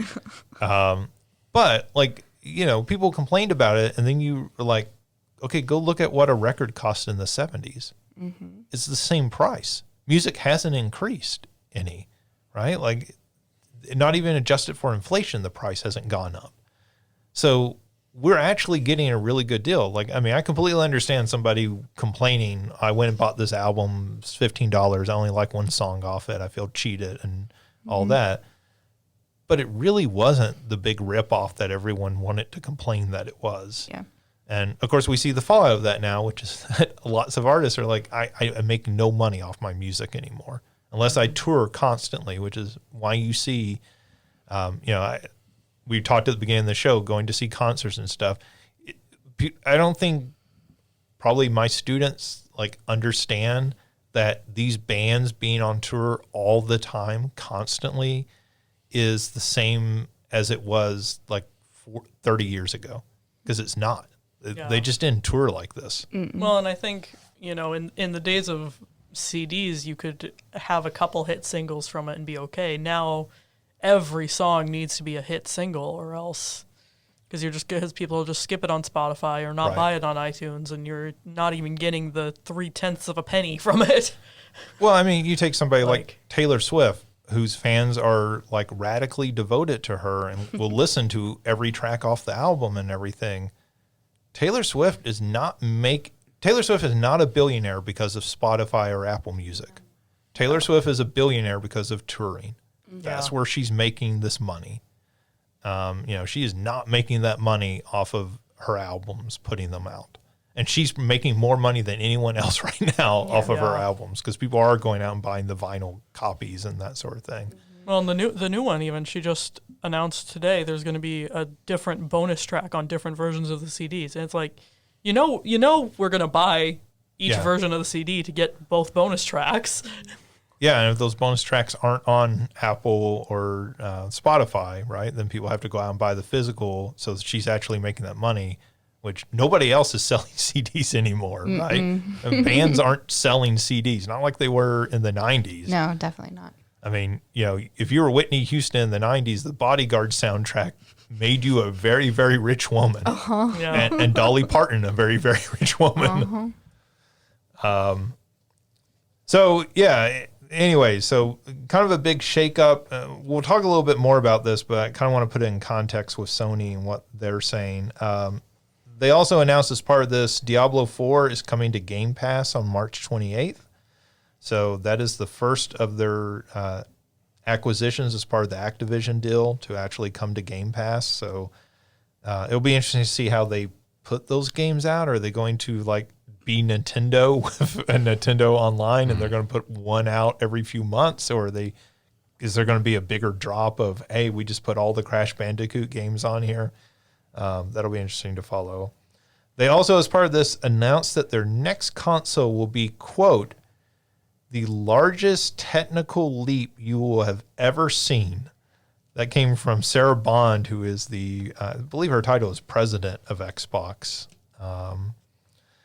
This is another girlfriend in Canada statement that I'm just like, okay. Yep. I know. I'm like, isn't this the Elwood? Isn't this the adorable one? But yeah, this is interesting. I think this is an interesting comment to make. This will be the largest technical leap you have ever seen in consoles. What does that even begin to mean? Right. Yeah. What would a technical leap at this point mean? Because for me, the biggest leap ever was to the 3D consoles, the PlayStation and Nintendo 64. Yep. In my time, that is the biggest shift that I've seen in video games. And probably... I think, the leap to VR probably is up there. But even that, yeah, I mean, I don't know how Xbox looks and says we're going to do something bigger than anything that's ever been done before. Yeah, yeah. I guess I just think at that point, how do you get more technologically advanced than whatever the most technologically advanced PC is at this point? Which is I whatever think they mean current... specifically among consoles, but no, I guess I know that, but that's to me is that is how far the console could get. Right. Yeah. But is whatever the Xbox Series X or S, whichever one, I feel like that's not that far behind, because I mean that's basically what it is at this point. Sure. So I don't know, it's an interesting statement, and it's one that it's yeah, I guess I feel like it means nothing because there's no way you can prove this at this point. Well, I think that's a good point you bring up, because if you made a new console today and you put the top of the line graphics card, a 4090 in there, right? Is that the biggest leap ever from the current Series X to a 4090? And I would say no, not practically for most of the people actually playing the games. Are they going to notice that substantial of a leap other than, I guess you can faster frame rates, but most people don't have 120 hertz televisions. Yeah. Right. And things like HDR and those sorts of things that really make something matter, these bigger graphics cards, most people still can't take advantage of that stuff. I think there's that. And I also just wonder, do the game development studios, can you develop for something like that at this point as well? Well, I mean, you can if it's just upscaled, right? Yeah. On your computer, this runs at a higher resolution. It's running at 4K at 120 hertz and, has all the bells and whistles turned on. But does that actually produce a game noticeably better to most people? Is that a different experience than medium settings or whatever? Right. It's maybe in some aspects, but probably not in most aspects would be my guess. But And I don't know. That's not as big a leap to me as going from Super Mario World to Mario 64. Absolutely. Yeah, no, I would completely. Yeah. That's what I was thinking. I was I don't know. I feel like that or like the next generation of like Nintendo 64. I know the GameCube is not like the most powerful console, but like that is another leap just in terms of like the size of games. Right. Yeah. But I don't know. Cartridges to like To CDs. discs. right? CDs, I thought Yeah. was pretty big. Yeah. Yeah, the storage medium. Yeah, absolutely. How much that changed games. I mean, Final Fantasy VII is the game it is because it came out on CDs, right? Yeah. Like that's why they abandoned Nintendo. Yep. Yeah, I mean, it's such a weird statement to make. Like, I get it as pure PR fluff, but like you're doing this as part of this podcast, talking about the future. You make this, you know, people are going to nail you on Yes. this. Yeah. That's what I was just thinking. I'm like, you can't tell gamers, oh, this is going to be the largest technical leap because They will not forget. right. No, I was like, you said it on podcast. Yeah. It's out there forever. They're like house cats, right? You feed them at 6 a.m. once, and they're like, every morning at 6 a.m. I expect food. Where is it? Gamers are like house cats. Yeah, that and I guess I feel like there are so many things that you could compare against. I mean, like those consoles, I think you could think about like the ways that individual games have affected like technological leaps. Like to me, the original Legend of Zelda will be the most influential game of all time for like introducing the ability to save your progress. Right. Right? Yeah. Like that changed the way that games could be made forever. Yeah. Because you can make much larger. Yeah, exactly. And so like I don't know, like it's just that's a statement that you see it and I'm just like, oh, okay, I guess. Yeah, this whole thing was really weird. Like the fact that we've been talking about this for 2 weeks and they were like, oh, well, we're going to have a big announcement and we're going to do it as part of this podcast that we're going to just throw up onto YouTube and I guess podcast platforms. And then for this to be the big revelation, oh, we're porting 4 games. Like, why did you wait? You could have just posted this onto, not Twitter, but Threads, or you could have posted this onto your social media channels. Yeah. And then it feels like a double down with the largest technical leap you will have ever seen. Right. It's like, you've already lost this battle. Well, and I assume this would be whatever, not like the mid-console release if they were to do like a Xbox Series X Pro type of thing. It would be whatever Yeah, it'll be the Next. Xbox yeah. Series T. The Xbox 4. Yeah. What do they call it? I mean, I guess that's the other thing is there's no timeline for that at this point, correct? Or maybe they did at one point. It was like the 2028 or something like that, I feel like. I think a lot of people are pointing to 2026 is when we might start seeing something from the next generation of PlayStation and Xbox. Because that would be what? 5 years, 6 years since No, we are at 3.5 years right now. Oh, okay. So that would put it at Yeah, that would put it at about 6 years. 6 years. Yeah, Yeah. Okay. 6. That seems like a short lifespan, but maybe it's about what all of them have been.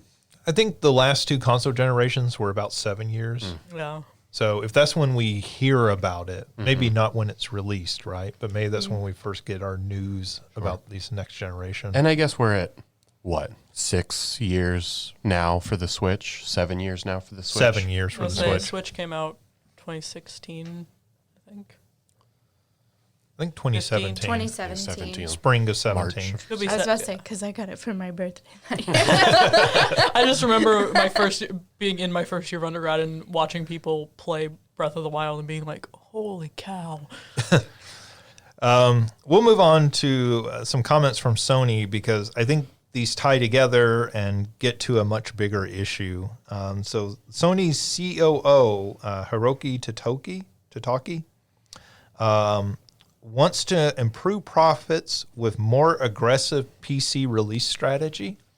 So right now, Sony has been putting their games out usually a year to 18 months after they come out on the PlayStation 5. They port them over to PC. Obviously, Mario, you brought up earlier, Helldivers was day and date. He's talking more aggressive. You can interpret that more than one way. So that could be more games coming to PC. Well, I think Final Fantasy VII Rebirth has it's going to be 5 months or something. Yeah, but Like that's Square. So, that's an correct. exclusivity deal through them. But yeah, so more games, but it could also mean faster ports, right? So I always think one of the things that's interesting is when you put a game out a year and a half later onto another system, you kind of have to remarket that game to those players.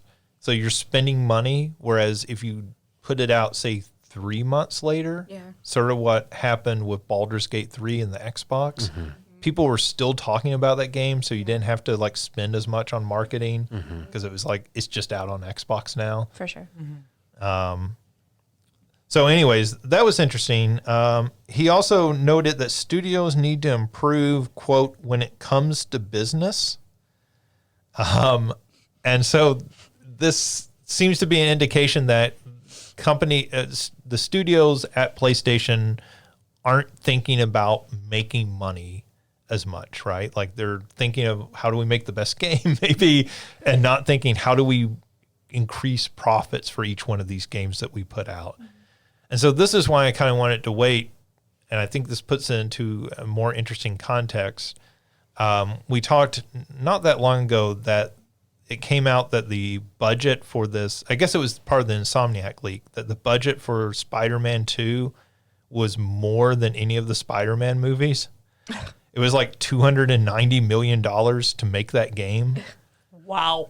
And it's more than they've ever spent on any of the movies, including the last one where they had, all the Spider-Man in it and stuff.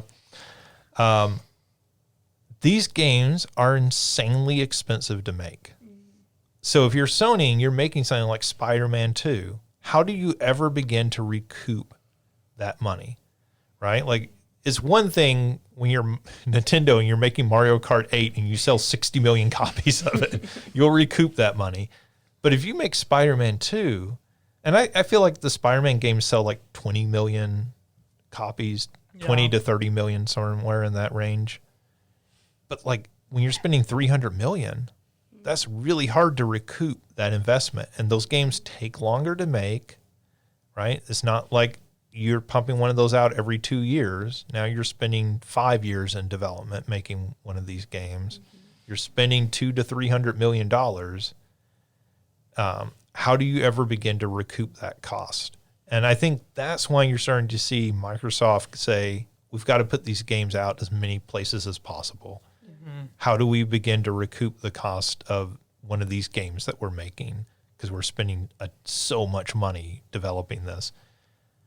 And Sony, the same way, is starting to look around and go, hey, Spider-Man 2, that's fantastic. How do we ever make money off of this? Because it certainly gets us attention, and it gets players maybe to come buy a console. But also, like how many people are buying a PlayStation 5 just to play Spider-Man 2?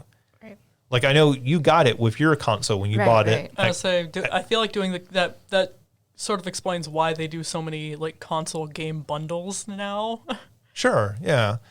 But like you didn't buy your PlayStation 5 for Spider-Man 2. No. You just wanted a PlayStation 5 and that was a bonus. Yes. Because honestly, I don't know if I would have bought Spider-Man 2. Right. Like, I like watching it, but it's not my kind of game. It was fun to play. I enjoyed it, but I don't know if I would have bought it. Yeah. So we're at a point in video game history where AAA games are coming sort of cost prohibitive to develop. This level of games, like let's leave Nintendo out of it because Nintendo's insane and Nintendo does their own thing, and Nintendo isn't by any stretch spending the same amount of money, though. I imagine they spent quite a bit on Zelda because it was in development for 6 years. Right. But, Nintendo can put out a new Kirby game, and they are not spending $200 million making the new Kirby game. But for all these other... We would never see Kirby again. If they were spending $200 million on a Kirby game. I feel like any of those characters that are not Mario or Link. Well, maybe a Pokemon game, but... Sure. Yeah, I mean, you'd only get Pokemon and Mario Kart games. Yeah. And Zelda. That would be all that Nintendo would put out if they were spending that kind of money, right? Instead, Nintendo can afford to put out a Pikmin game that sells 3 million copies. And that's profitable to them. Now we know why there hasn't been another F-Zero. That last one must have been so expensive to make. Well, I mean, that's been one of Nintendo's issues historically is like a lot of the franchises people love, like Metroid. Sure. Doesn't sell. Like the highest selling Metroid ever is the Metroid Prime remake, I think. And so like 3 million copies. Well, I guess maybe Dread is, but like Dread sold like 3.5 million copies. And when you think like that is considered a major franchise for Nintendo, and the best it has ever done is 3 million copies. And that was, this console generation. That was 2 years ago. So Nintendo is kind of outside of this picture, and that was, a very deliberate act on Nintendo's part. We're going to stop trying to be the most powerful console. We are going to make our games, and we're going to make them the way we want to make them. And that has made them very sustainable in a way that paid off. Sony and Microsoft aren't. And, people ask all the time, is there going to be another video game crash? There won't be, because there's too many places to play games, too many different types of games now. But like you do start to look at this and go, well, these AAA games can't keep up the way that they're making them. Like you can't, for the PlayStation 6, you can't up that Spider-Man 4 budget even more. Like, how do you spend $400 million making a new Spider-Man game? Like, you can't do that. And I think we've already seen that. Like Assassin's Creed, Ubisoft has scaled those games back because they realized they were making games so big, people weren't playing them. Like they were playing like 10% of the game and like bouncing to something else. And so why are we spending this much money to develop a 100-hour game that most people are never coming anywhere near finishing? Why don't we make smaller games that we can actually afford to produce? Well, and I think that goes back to my question about, can game developers actually make these games with this largest technological leap? Is if you turn all the sliders all the way up, how much does that cost them in terms of the actual development process? And so if there is this scaling back, which I don't think is a bad thing, I don't know if a more powerful console is ultimately going to be the answer to whatever issues any of these companies are sort of facing right now. Yeah, no, I mean, that's a legitimate question, right? Like, are we hitting the point, and this has been an argument for years in games, but are we finally hitting that point of diminishing returns where the power outstrips the ability to actually use it in a game, right? Like, I mean, people talk about, so when the PlayStation 5 was announced, one of the things they talked about was it can do 8K. And it's like, who has an 8K television? Like, who is that useful for? Like, who cares about 8K? Like, and I just don't see that ever being a thing, right? Like, for 8K to even be able to see the difference, you have to have an over 75-inch TV. How many people actually have a 75-inch TV? Like, I mean, or over a 75-inch TV, right? Like, that's got to be a minuscule part of the population. Why are you wasting the time developing 8K assets when nobody's ever going to see that difference? And, like, obviously Nintendo has been like, hey, like, we're still making games at 1080p. And Switch 2, the rumors have been that will try to move up to 4K, but part of that will be through like the DLSS like technology, something like that. Well, look, Nintendo can sell games that don't even run at 1080p and they still make money. Or in the last Pokemon game, I would say, games look at that Scarlet barely and run. Violet. Look at Scarlet and Violet. Look at Mortal Kombat 1 on 7 Switch. frames per second. Like, and I say that as someone who loves Scarlet and Violet. Like, they're janky as all get out. Yeah, so I mean, this is, I think, a big issue facing particularly Xbox and PlayStation. One of the issues that we've seen is the number of first-party games has been scaled back dramatically. So also as part of this, we didn't mention this, but he announced that no major franchise titles will be released before April 2025. So that doesn't mean that there won't be any first-party games, but it means, don't expect a new Horizon, a new God of War, a new Gran Turismo. None of their big key franchises will be putting out a game before 2025. That sounds crazy to me. Yeah. Like, I mean, even when it's February, and that's over a year from now that he's saying. Right. Yeah. I mean, when you think back to the PlayStation 3, we got 3 Uncharted games plus The Last of Us. So that was just Naughty Dog. They put out 4 big games for that one system. And then they put out 1 for the PlayStation 4, and then I guess Last of Us 2. So that was 2 games. And they have yet to put out a new game on the PlayStation 5. Naughty Dog, your biggest developer, hasn't put out a single new game. They put out the remake and the remaster, but like that's insane to think about.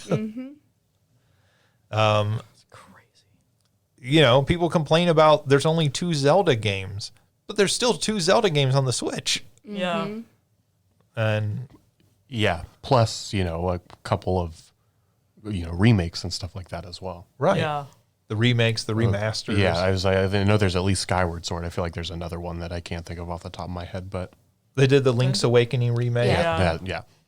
So, and supposedly they're setting on like Wind Waker and Twilight Princess I was remakes. like, I feel like I heard something I about heard- Wind Waker. And yeah, I heard no. something about Twilight Princess. I think they're the HD ports that were on the Wii U. Yeah. But apparently, if I think we've talked about it on here before, but apparently Nintendo has like 6 games that they're just setting on that they haven't released, and they've been just setting on for like a couple of years.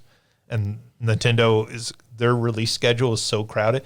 Think about that. Yeah. Nintendo's release schedule is so crowded, they don't have time in the yearly schedule to put out some of these games. To put out Wind Waker and Twilight Princess HD remakes, which would sell them like those would- ridiculous, numbers probably. Yeah. That it's just like maybe 5 months from now. But you kind of get it. I mean, I think at this point they're probably looking and saying, let's just hold on to these and release them at release with the Switch 2. Well, and that's the thing is like, it's just strictly a rumor as well, right? Like, Yeah. there's not even announced. I mean, we know that the 1,000-Year Door remaster, I don't even know if the port is coming Remake, eventually, but like, That's this year sometime. yeah. That's, yeah. But yeah, it's the release schedules comparatively is pretty wild. And, like they're putting those games out. And, like you look back at last year with the Switch, right? So last year with the Switch, we got the Metroid Prime remake or remaster, whatever. We got Zelda. We got Scarlet Violet DLC. We got Super Mario Wonder. right. We got a new Pikmin. Pikmin. We got that remake of the Advance Wars games. Oh, yeah. That's one that I think they had been sitting on for a while, Yeah. though, as well. At least a couple of years. Well, that was the one that was delayed because of the war in Ukraine. yeah. Like that game, war in Ukraine broke out the week before that game was supposed to come out, and they Yeah. delayed it a year. But yeah, I mean, Super Mario RPG, right? The remake of that, like, that's a crowded release schedule. Xbox and PlayStation would kill for that release schedule, for Yeah. half of that release schedule, Yeah. and they just can't compete with that. And so Nintendo continues to just pump out games. Even this year, we were just talking about the new Princess Peach game coming out. And like nobody expects that game's going to sell 20 million, but if it sells 3 million, I think Nintendo will be real happy Yeah. with it. And they've got that remake of Luigi's Mansion 2 coming out. Yeah. I forgot about that. So I think the point is just that the game industry is in a very interesting place right now. Nintendo is weirdly in an extremely comfortable place right now versus Microsoft and Sony. And where these companies go from here is, I think they really don't know. Like, I mean, they're really at a point of like, well, we don't know where we go. One of the rumors that's been going around is that Microsoft and Sony are both working on some sort of handheld hybrid that would be like the Switch. And whether that is something that comes out this console generation or the next console generation, that when the Xbox launches, that next console will be something like the Switch where you can, take it off a dock and go play it, or you can dock it and play on your TV.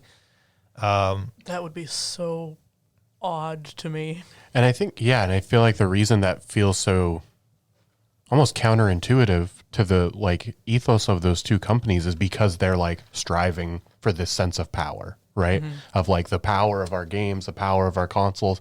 You have to strip back on a handheld thing. I understand like, the Steam Deck, if that's like the comparable thing, that's obviously a very powerful handheld, but as we talked about, that's not like super mobile in the sense of like, it is. You could take it on a plane and all that sort of stuff, but it's a lot bulkier than the Switch is. Yeah. And I think that's the thing. If you want something that's mobile like that, you have to be willing to scale back. But at that point, can you play God of War on a scaled back handheld thing, or any of these other games on a scaled back handheld thing? Well, and I think about like, especially, it feels especially weird for Xbox to me because I'm like, PlayStation, I'm like, okay, we had the PlayStation Portable, like we had the PSP, we had the Vita, like not so far out of the realm of possibility, but I'm like, have we ever had a portable machine from Xbox? No, they've never made a portable. I mean, Sony has, but Xbox hasn't. Yeah, that's just. But okay, this new portable handheld will be the largest technological leap we've ever seen. Well, yeah, I mean, that's a whole other thing, right? Like, are you going to be able to squeeze that into a portable system? I think one of the things that kind of intrigues me about Xbox is looking forward. They're really talking about, and there was a memo that Phil Spencer, the head of Xbox, sent out saying, the future of Xbox is every screen is an Xbox. And so they've kind of been talking about this for a long time, right? Like just the streaming stuff, so that your TV is an Xbox. You don't need a box. The Roku or Google operating system will be able to stream games and stuff. But like, part of me sort of is at the point where, why are they making a separate console? Why isn't the future of Xbox just essentially a PC under your television, right? So Steam tried this with the Steam boxes. They failed spectacularly for a variety of reasons, but they've succeeded quite a bit with the Steam Deck. And, it's not hard to imagine that Steam puts out a new Steam box, which is just a console format for a gaming PC that you put under your TV, size of an Xbox Series X or whatever, and you just play games. And you're not having to put the screen in there. You're not having to put the controls in there. So you're saving a lot of money.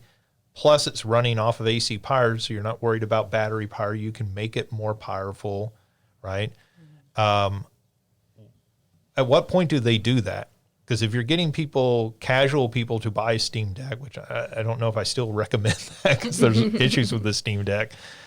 But at what point do they do that? And does Microsoft at some point say, hey, why are we curating two different ecosystems? Why don't we just move all of our Xbox players over to the PC? And what we put out is just a PC that's running Windows 11 that has some sort of custom software where it boots directly into the Xbox store.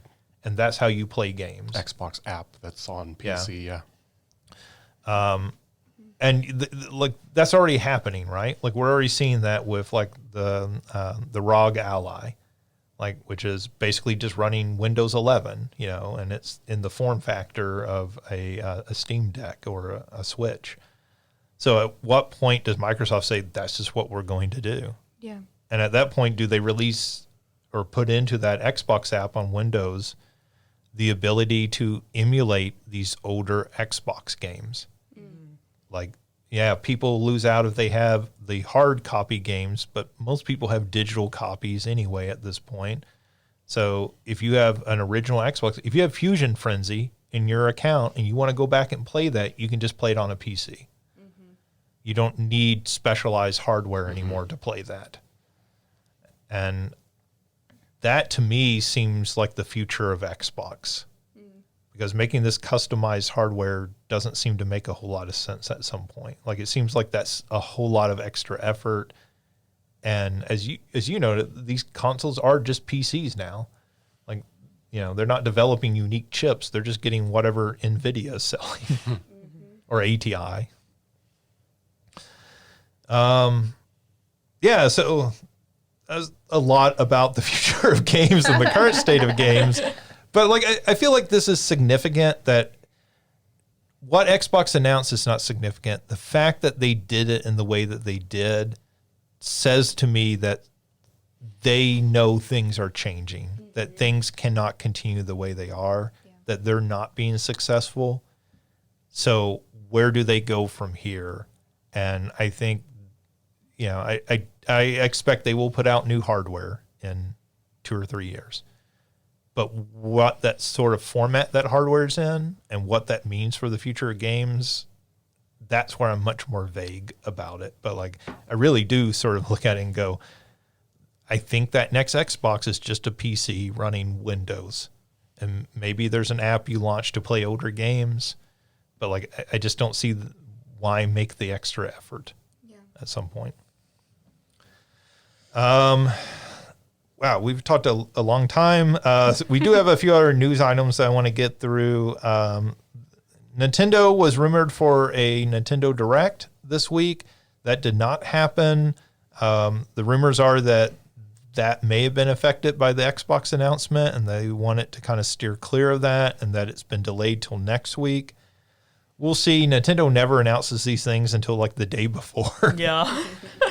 So we won't know until then. The rumors are that we will not get any news about the Switch 2 because this will be a partner direct, probably where they will announce one of these Xbox games coming. That will probably be part of that. But the rumors are that we will get news about the Switch 2 sometime in March. And just today, there are rumors that the Switch 2 is going to slip into 2025 instead of being a 2024 release. I can't imagine them doing that. That seems like a bad idea. So I feel like it's got to come out around Black Friday, Christmas time, right? Well, I mean, as we were just talking about, the Switch came out in March, right? Yeah, that's true. So like, they could release it sometime in spring of 2025, but I just feel like I don't know if the Switch has another whole year of life in it. Yeah. That last direct where we got the announcement about Dark Moon and Princess Peach Showtime felt like here's how we're sending this console off, and you should be excited. These are the final days of the Switch. You should be excited, but this is our sort of last hurrah type of thing. Yeah. Mm-hmm. And to extend that, you know, and maybe if they're sitting on all these games, they can pad that out for another little bit. But I would imagine trying to get it out by the holiday season, it's going to sell regardless. It doesn't matter when it gets put out. If it's put out It could at the peak of holiday, it could shadow drop tomorrow and it would sell. Yeah.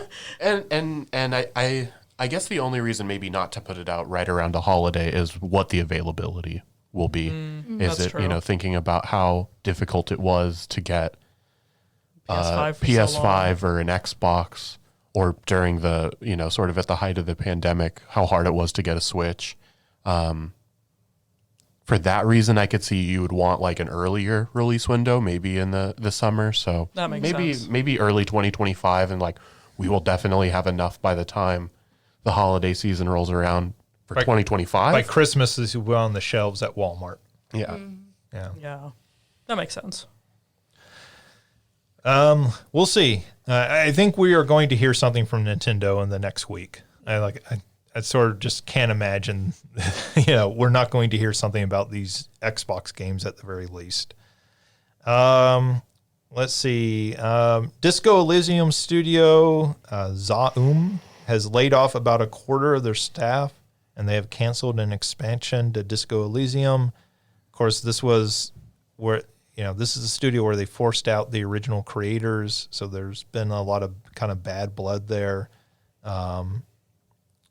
So that's probably not too surprising, but it kind of fits in with the layoffs that we've been talking a lot about. Bandai Namco says it has canceled 5 games recently. Embracer announced that they have canceled 29 games between July and December of last year and laid off 1,400 employees. So I have these kind of grouped together because this is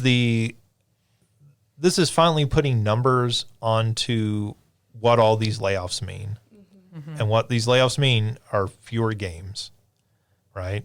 Embracer is at the extreme end of that, but Bandai Namco and the Disco Elysium makers, we're getting fewer games because these companies are laying people off. They're not doing more with less. AI is not saving them. Yeah. They're just having to flat out cancel these games. Right. So the fear of AI making these games, like that's still not working, no matter what they want to tell you. We knew Embracer was in bad shape, but still 29 games is insane to think about. Yeah. In 6 months? Right. Yeah. That's 5 games a month. Yeah. What were those games? Yeah. Let's see. Tomb Raider 1 through 3 remastered, which I think just came out this week, contains a warning about racial and ethnic stereotypes. So I thought this was really kind of interesting. This is an issue, right? Like movies have dealt with historically. So if you go back and watch the older Warner Brothers cartoons, like the little Hiawatha cartoons and stuff, Warner Brothers has been pretty good about putting warnings onto those. It's on Disney Plus has a lot of them in front of their movies now. Like the Aristocats has a warning. Does it have it? I knew it had it in the info. Like when you, but does it actually play it in front of the movie? I believe so. I believe Dumbo does that as well, which is like I think is generally the right way to handle it versus censoring. Yes. Right? Yeah. I don't want to see these works censored, so I think presenting them and presenting some context around it. Yeah. I think Warner Brothers has been really good about that, about going the extra step and like we're going to provide actual context and be like, this is really offensive. Like, I still remember like the first time I saw the Warner Brothers one where they're like, it wasn't okay then, it's not okay now, but we're not going to censor it because that would be pretending it didn't happen. Yeah. And I'm like, that's... It's also important to like learn from those things because like I've a lot of TikTok, and there was a big deal on TikTok this past week about these group of girls that and their mom was cheering them on at the Sephora. And they were around like the foundations, and they put on black or darker foundations.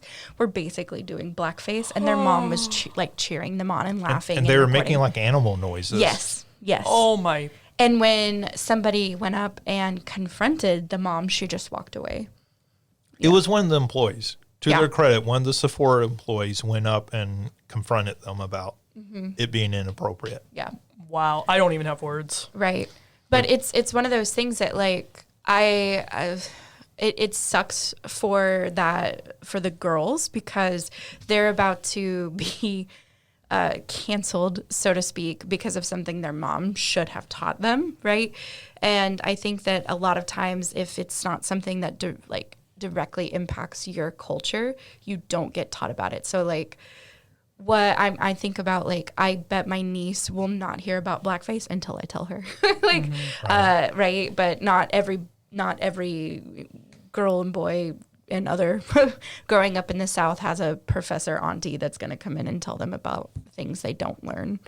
So, right, because you can imagine teen girls going into a makeup store and seeing the foundation for darker skinned people and being like, oh, this is funny to play with this, right? Because like, look how it looks on me. And like, this is kind of funny to do. And not having that context, not understanding like how offensive and why that's offensive. But you're absolutely right. Like the mom should have instantly, when she saw that, been like, oh, no.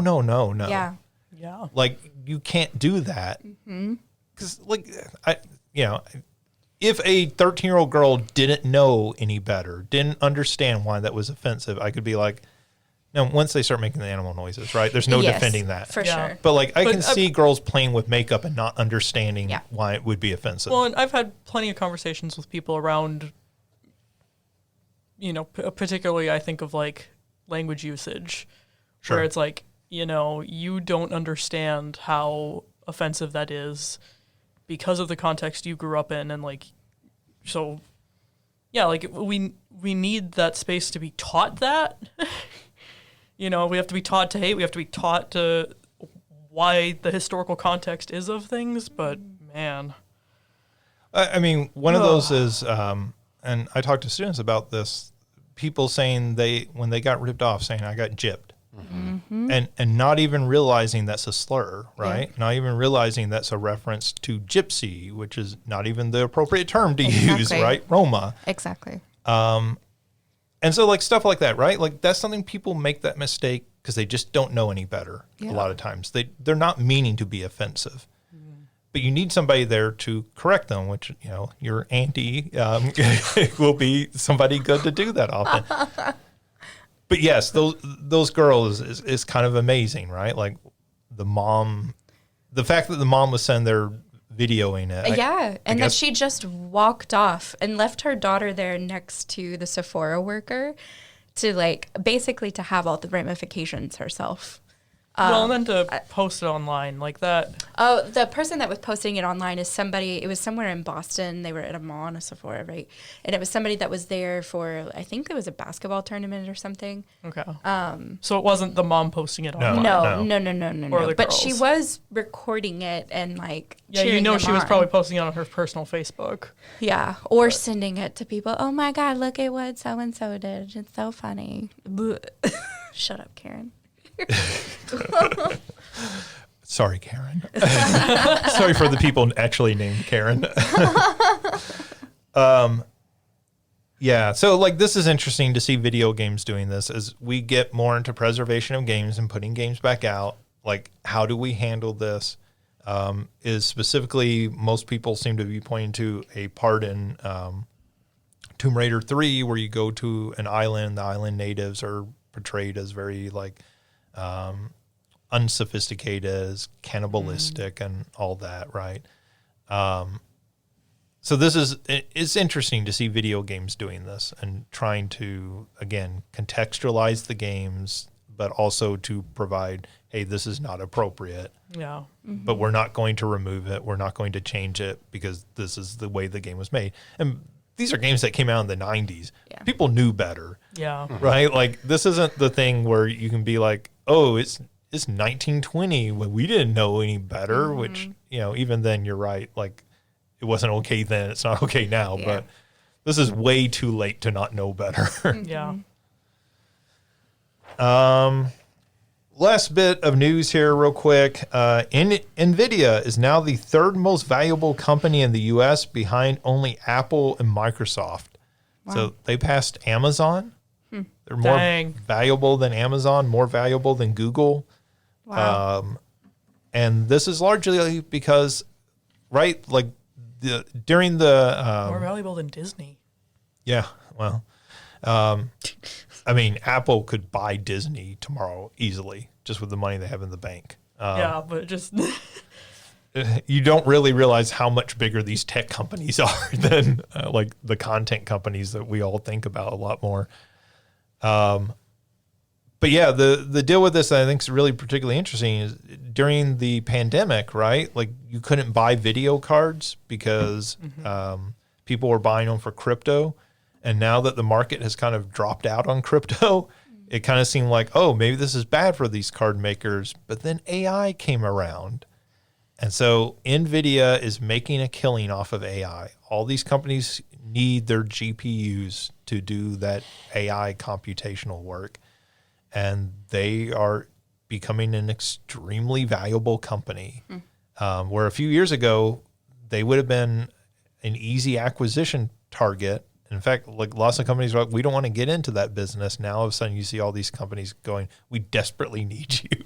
Yeah. We need as many of these graphics cards as you can produce. So it's kind of interesting, not directly game related, but certainly tangentially. All right, and that brings us to our much hyped and referenced big question. So there is already some consultation going on this. No, we responded the same way. Yeah. Okay. Because I had it in my head and then I saw you write. I was like, oh, okay.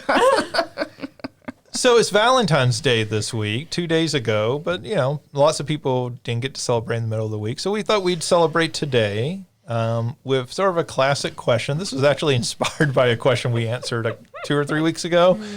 And we joked about it was basically the classic game of marry, fuck, kill. And so we thought we'd do that with video game characters. And I don't know who came up with this. It seems like an Alicia thing. The week I wasn't here. Why don't we do the Pokemon starters? So who would you marry, fuck, kill? Bulbasaur, Charmander, or Squirtle?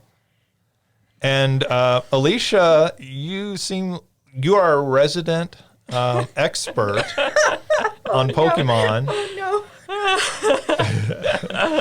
So do you want to go first? Because I'm just going to make Mario continue to squirm over here.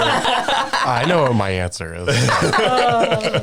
Look, here's the thing. I'm gonna pull a Markiplier here on when he did his Pokemon Smash or Pass, and I will not provide explanation. I will not. Smash. I will not give any answers further. FMK, Squirtle, Bulbasaur, Charmander.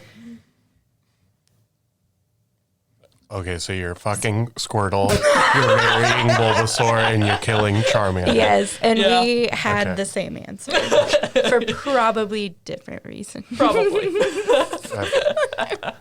And neither of you want to elaborate? No. I do not. She Charmander. was bragging before the episode that she had very well thought out reasoning. I do. And if OJ was here, I might eventually say it, but I want to keep my job. Here's the thing. OJ has already thought about this question. Yeah. Like we're joking. Like, how would OJ respond? OJ has already thought about this before we even come up with this question, and has very deep reasons about why. But it's like OJ will post something on social media, and I'll have a response. And this happened this morning, and I had it typed out, and then I went, "Oh no." I was like, I can't let anyone else see what I would respond to OJ. I'll just text them. No, I guess Charmander gets too much hype. Like Charizard is Nintendo's favorite Pokemon, so kill him off. I was like, yeah, there's gonna be toxic masculinity there. I just have this feeling. So, I disagree with that statement of Charizard being the favorite Pokemon entirely, but please continue. How many other Pokemon got 2 Mega Evolutions? Mewtwo. One other Pokemon, and how much has Mewtwo been featured compared to Charizard, just as in general? Well, I think in the that's because Pokemonverse? Charizard's the card was $1 billion. Well, that too, I'm not saying that Nintendo doesn't have a reason for Charizard being their favorite. I'm also really interested in the idea that Charizard has toxic masculinity. You didn't watch the anime, Justin? He was really obstinate Listen. whenever Ash tried to tell him to do whenever things. something has too much hype for no reason, I'm not saying No reason, that it was the best Pokemon card. Are you telling me that Charmander listens to Joe Rogan? honestly, probably. Oh man! I was just lecturing about this in class this week. I'm just imagining, we were talking about high fidelity, and now I'm just imagining, Charmander in the role of Rob in that movie. Oh man! It's just a vibe I get. Okay. I love it. I want to imagine I feel- Charmander attending a Jordan Peterson conference. Just this little flame sticking up in the back. That's yeah, I can see it. Man. When Jordan Peterson says something really offensive, the tail lights up, and the fire gets a little higher so you can see it above people's heads. That's why. Look, versus Bulbasaur is clearly goes against gender roles. We see Ash's Bulbasaur taking care of baby Togepi, singing it to sleep. all of that good stuff. And then Squirtle's in a gang, so they're trying to feminize our boys. Charmander. It's just his acknowledgement and agreement. oh my This is how I view the world. I'm sorry. Oh my gosh. I am that purple-haired liberal feminist professor they warned you about. Reading toxic masculinity on your Pokemon. I mean, remember, Charmander's original trainer ditched him because he wasn't strong enough. So, like, that's some pretty toxic masculinity right there. That sounds like daddy issues. See, I knew they would have very deep answers behind this. Like, it's not a joke. Like, they really thought this out. I know it's very detailed. I have much more detail. It's same. But it's just... You're talking about the history of the character.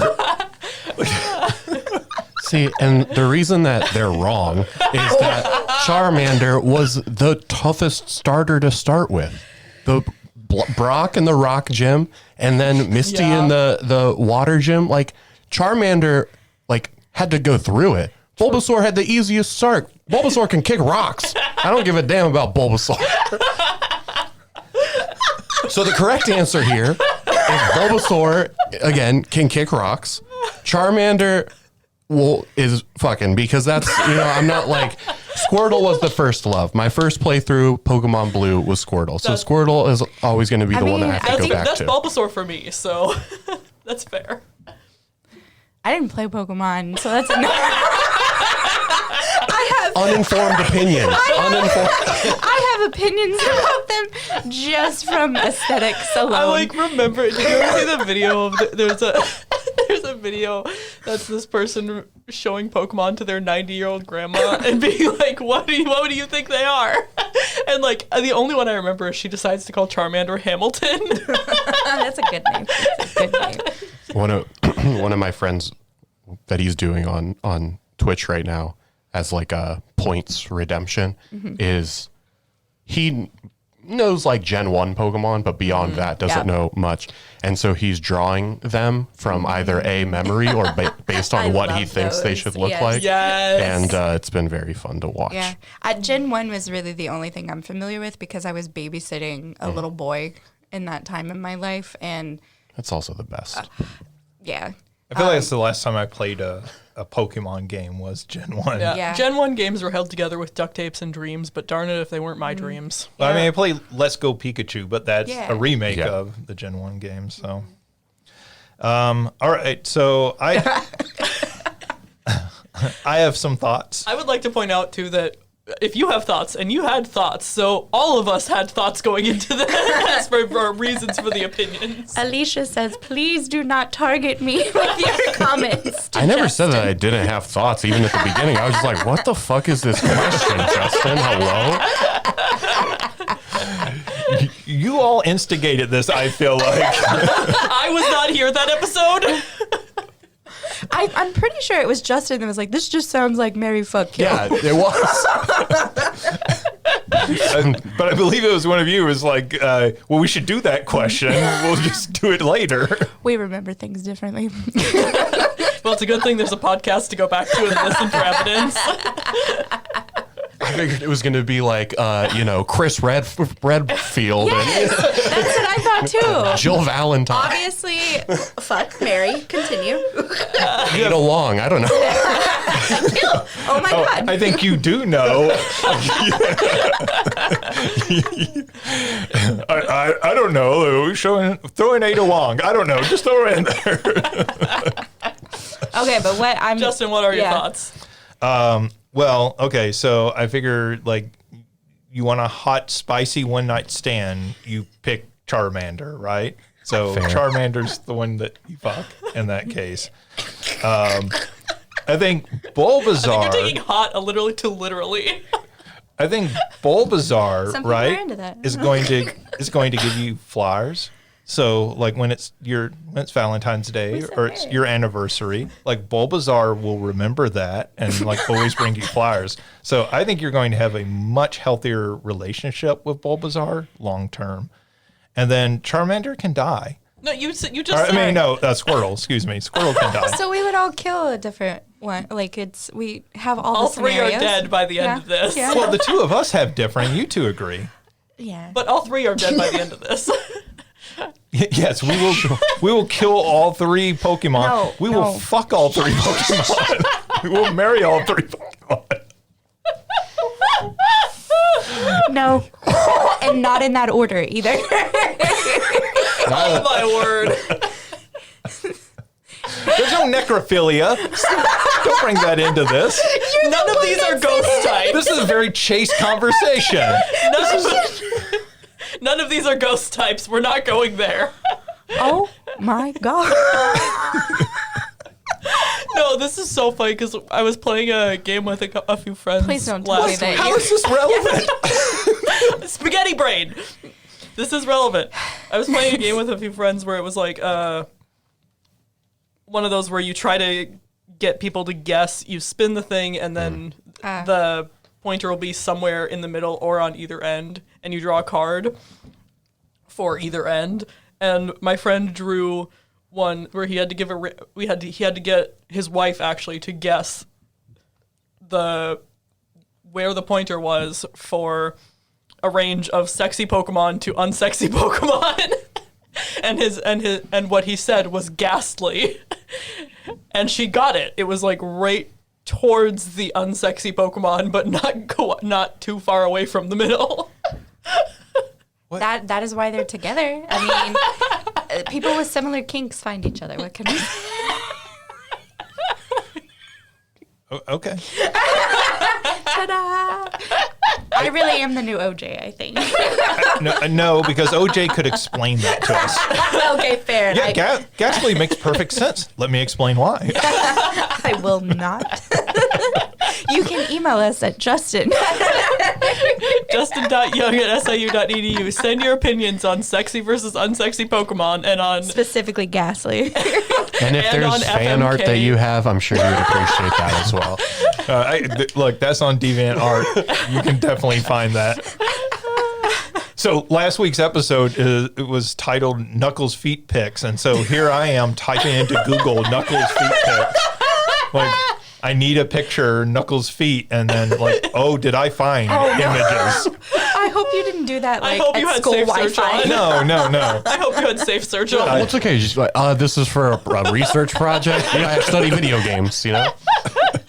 I'm writing a research paper about Knuckles kinks. Oh, I mean, you know, I study video game communities. You could have borrowed that line.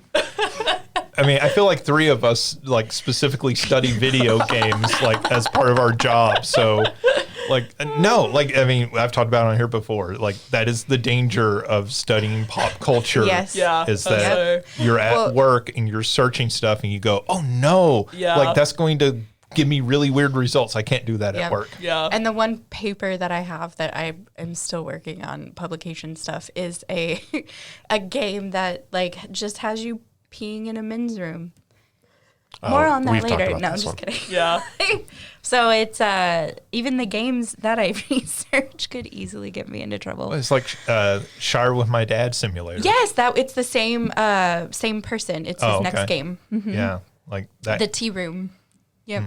That's a game you should not search for Yeah, do while not. at work. Nope. No. I feel like you should. If your company has a problem with it, like that says that's That's a red flag about the regressive workplace. company. And this is why Mario will lose his first job.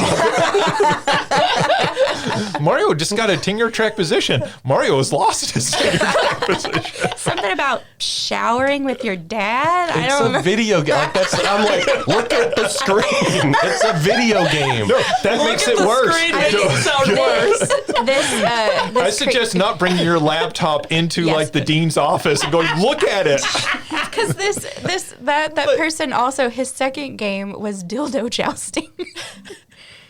I don't know if I know is one. that genital jousting? Genital jousting, Yeah. that's what it is. Oh my God. Yes. It ends up being the same thing.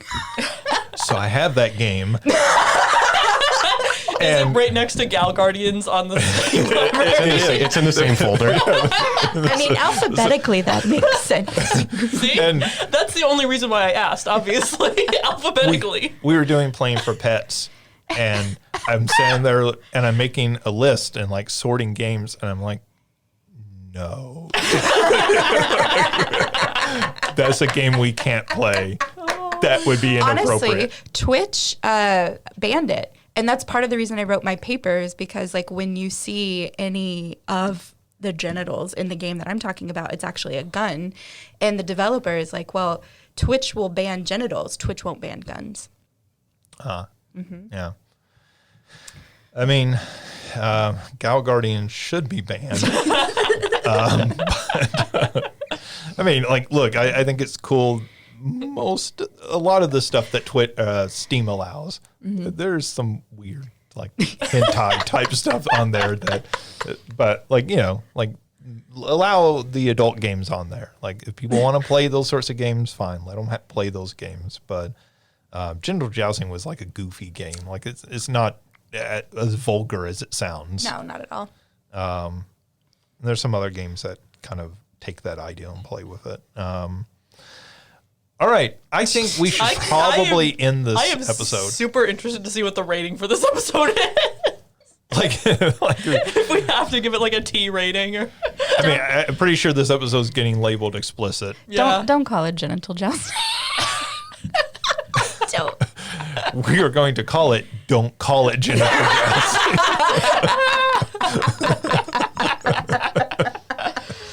No, I think those are the sort of words that we can't have in the title, because then that becomes a problem for us on like Apple and YouTube and places we want to distribute this. But it might get us a lot more clicks. I mean, look, if Knuckles' feet pics don't get us enough clicks. Yeah, I feel like somebody's going to find that through like Google at some point. Yeah. Somebody's going to stumble across our page, like searching for something very different. They're going to be very disappointed when they find this podcast. This is not at all what I was hoping for. Log off, OJ. All right. I can tease OJ because I do know that OJ listens to this podcast. So. All right, that does it for this week's episode.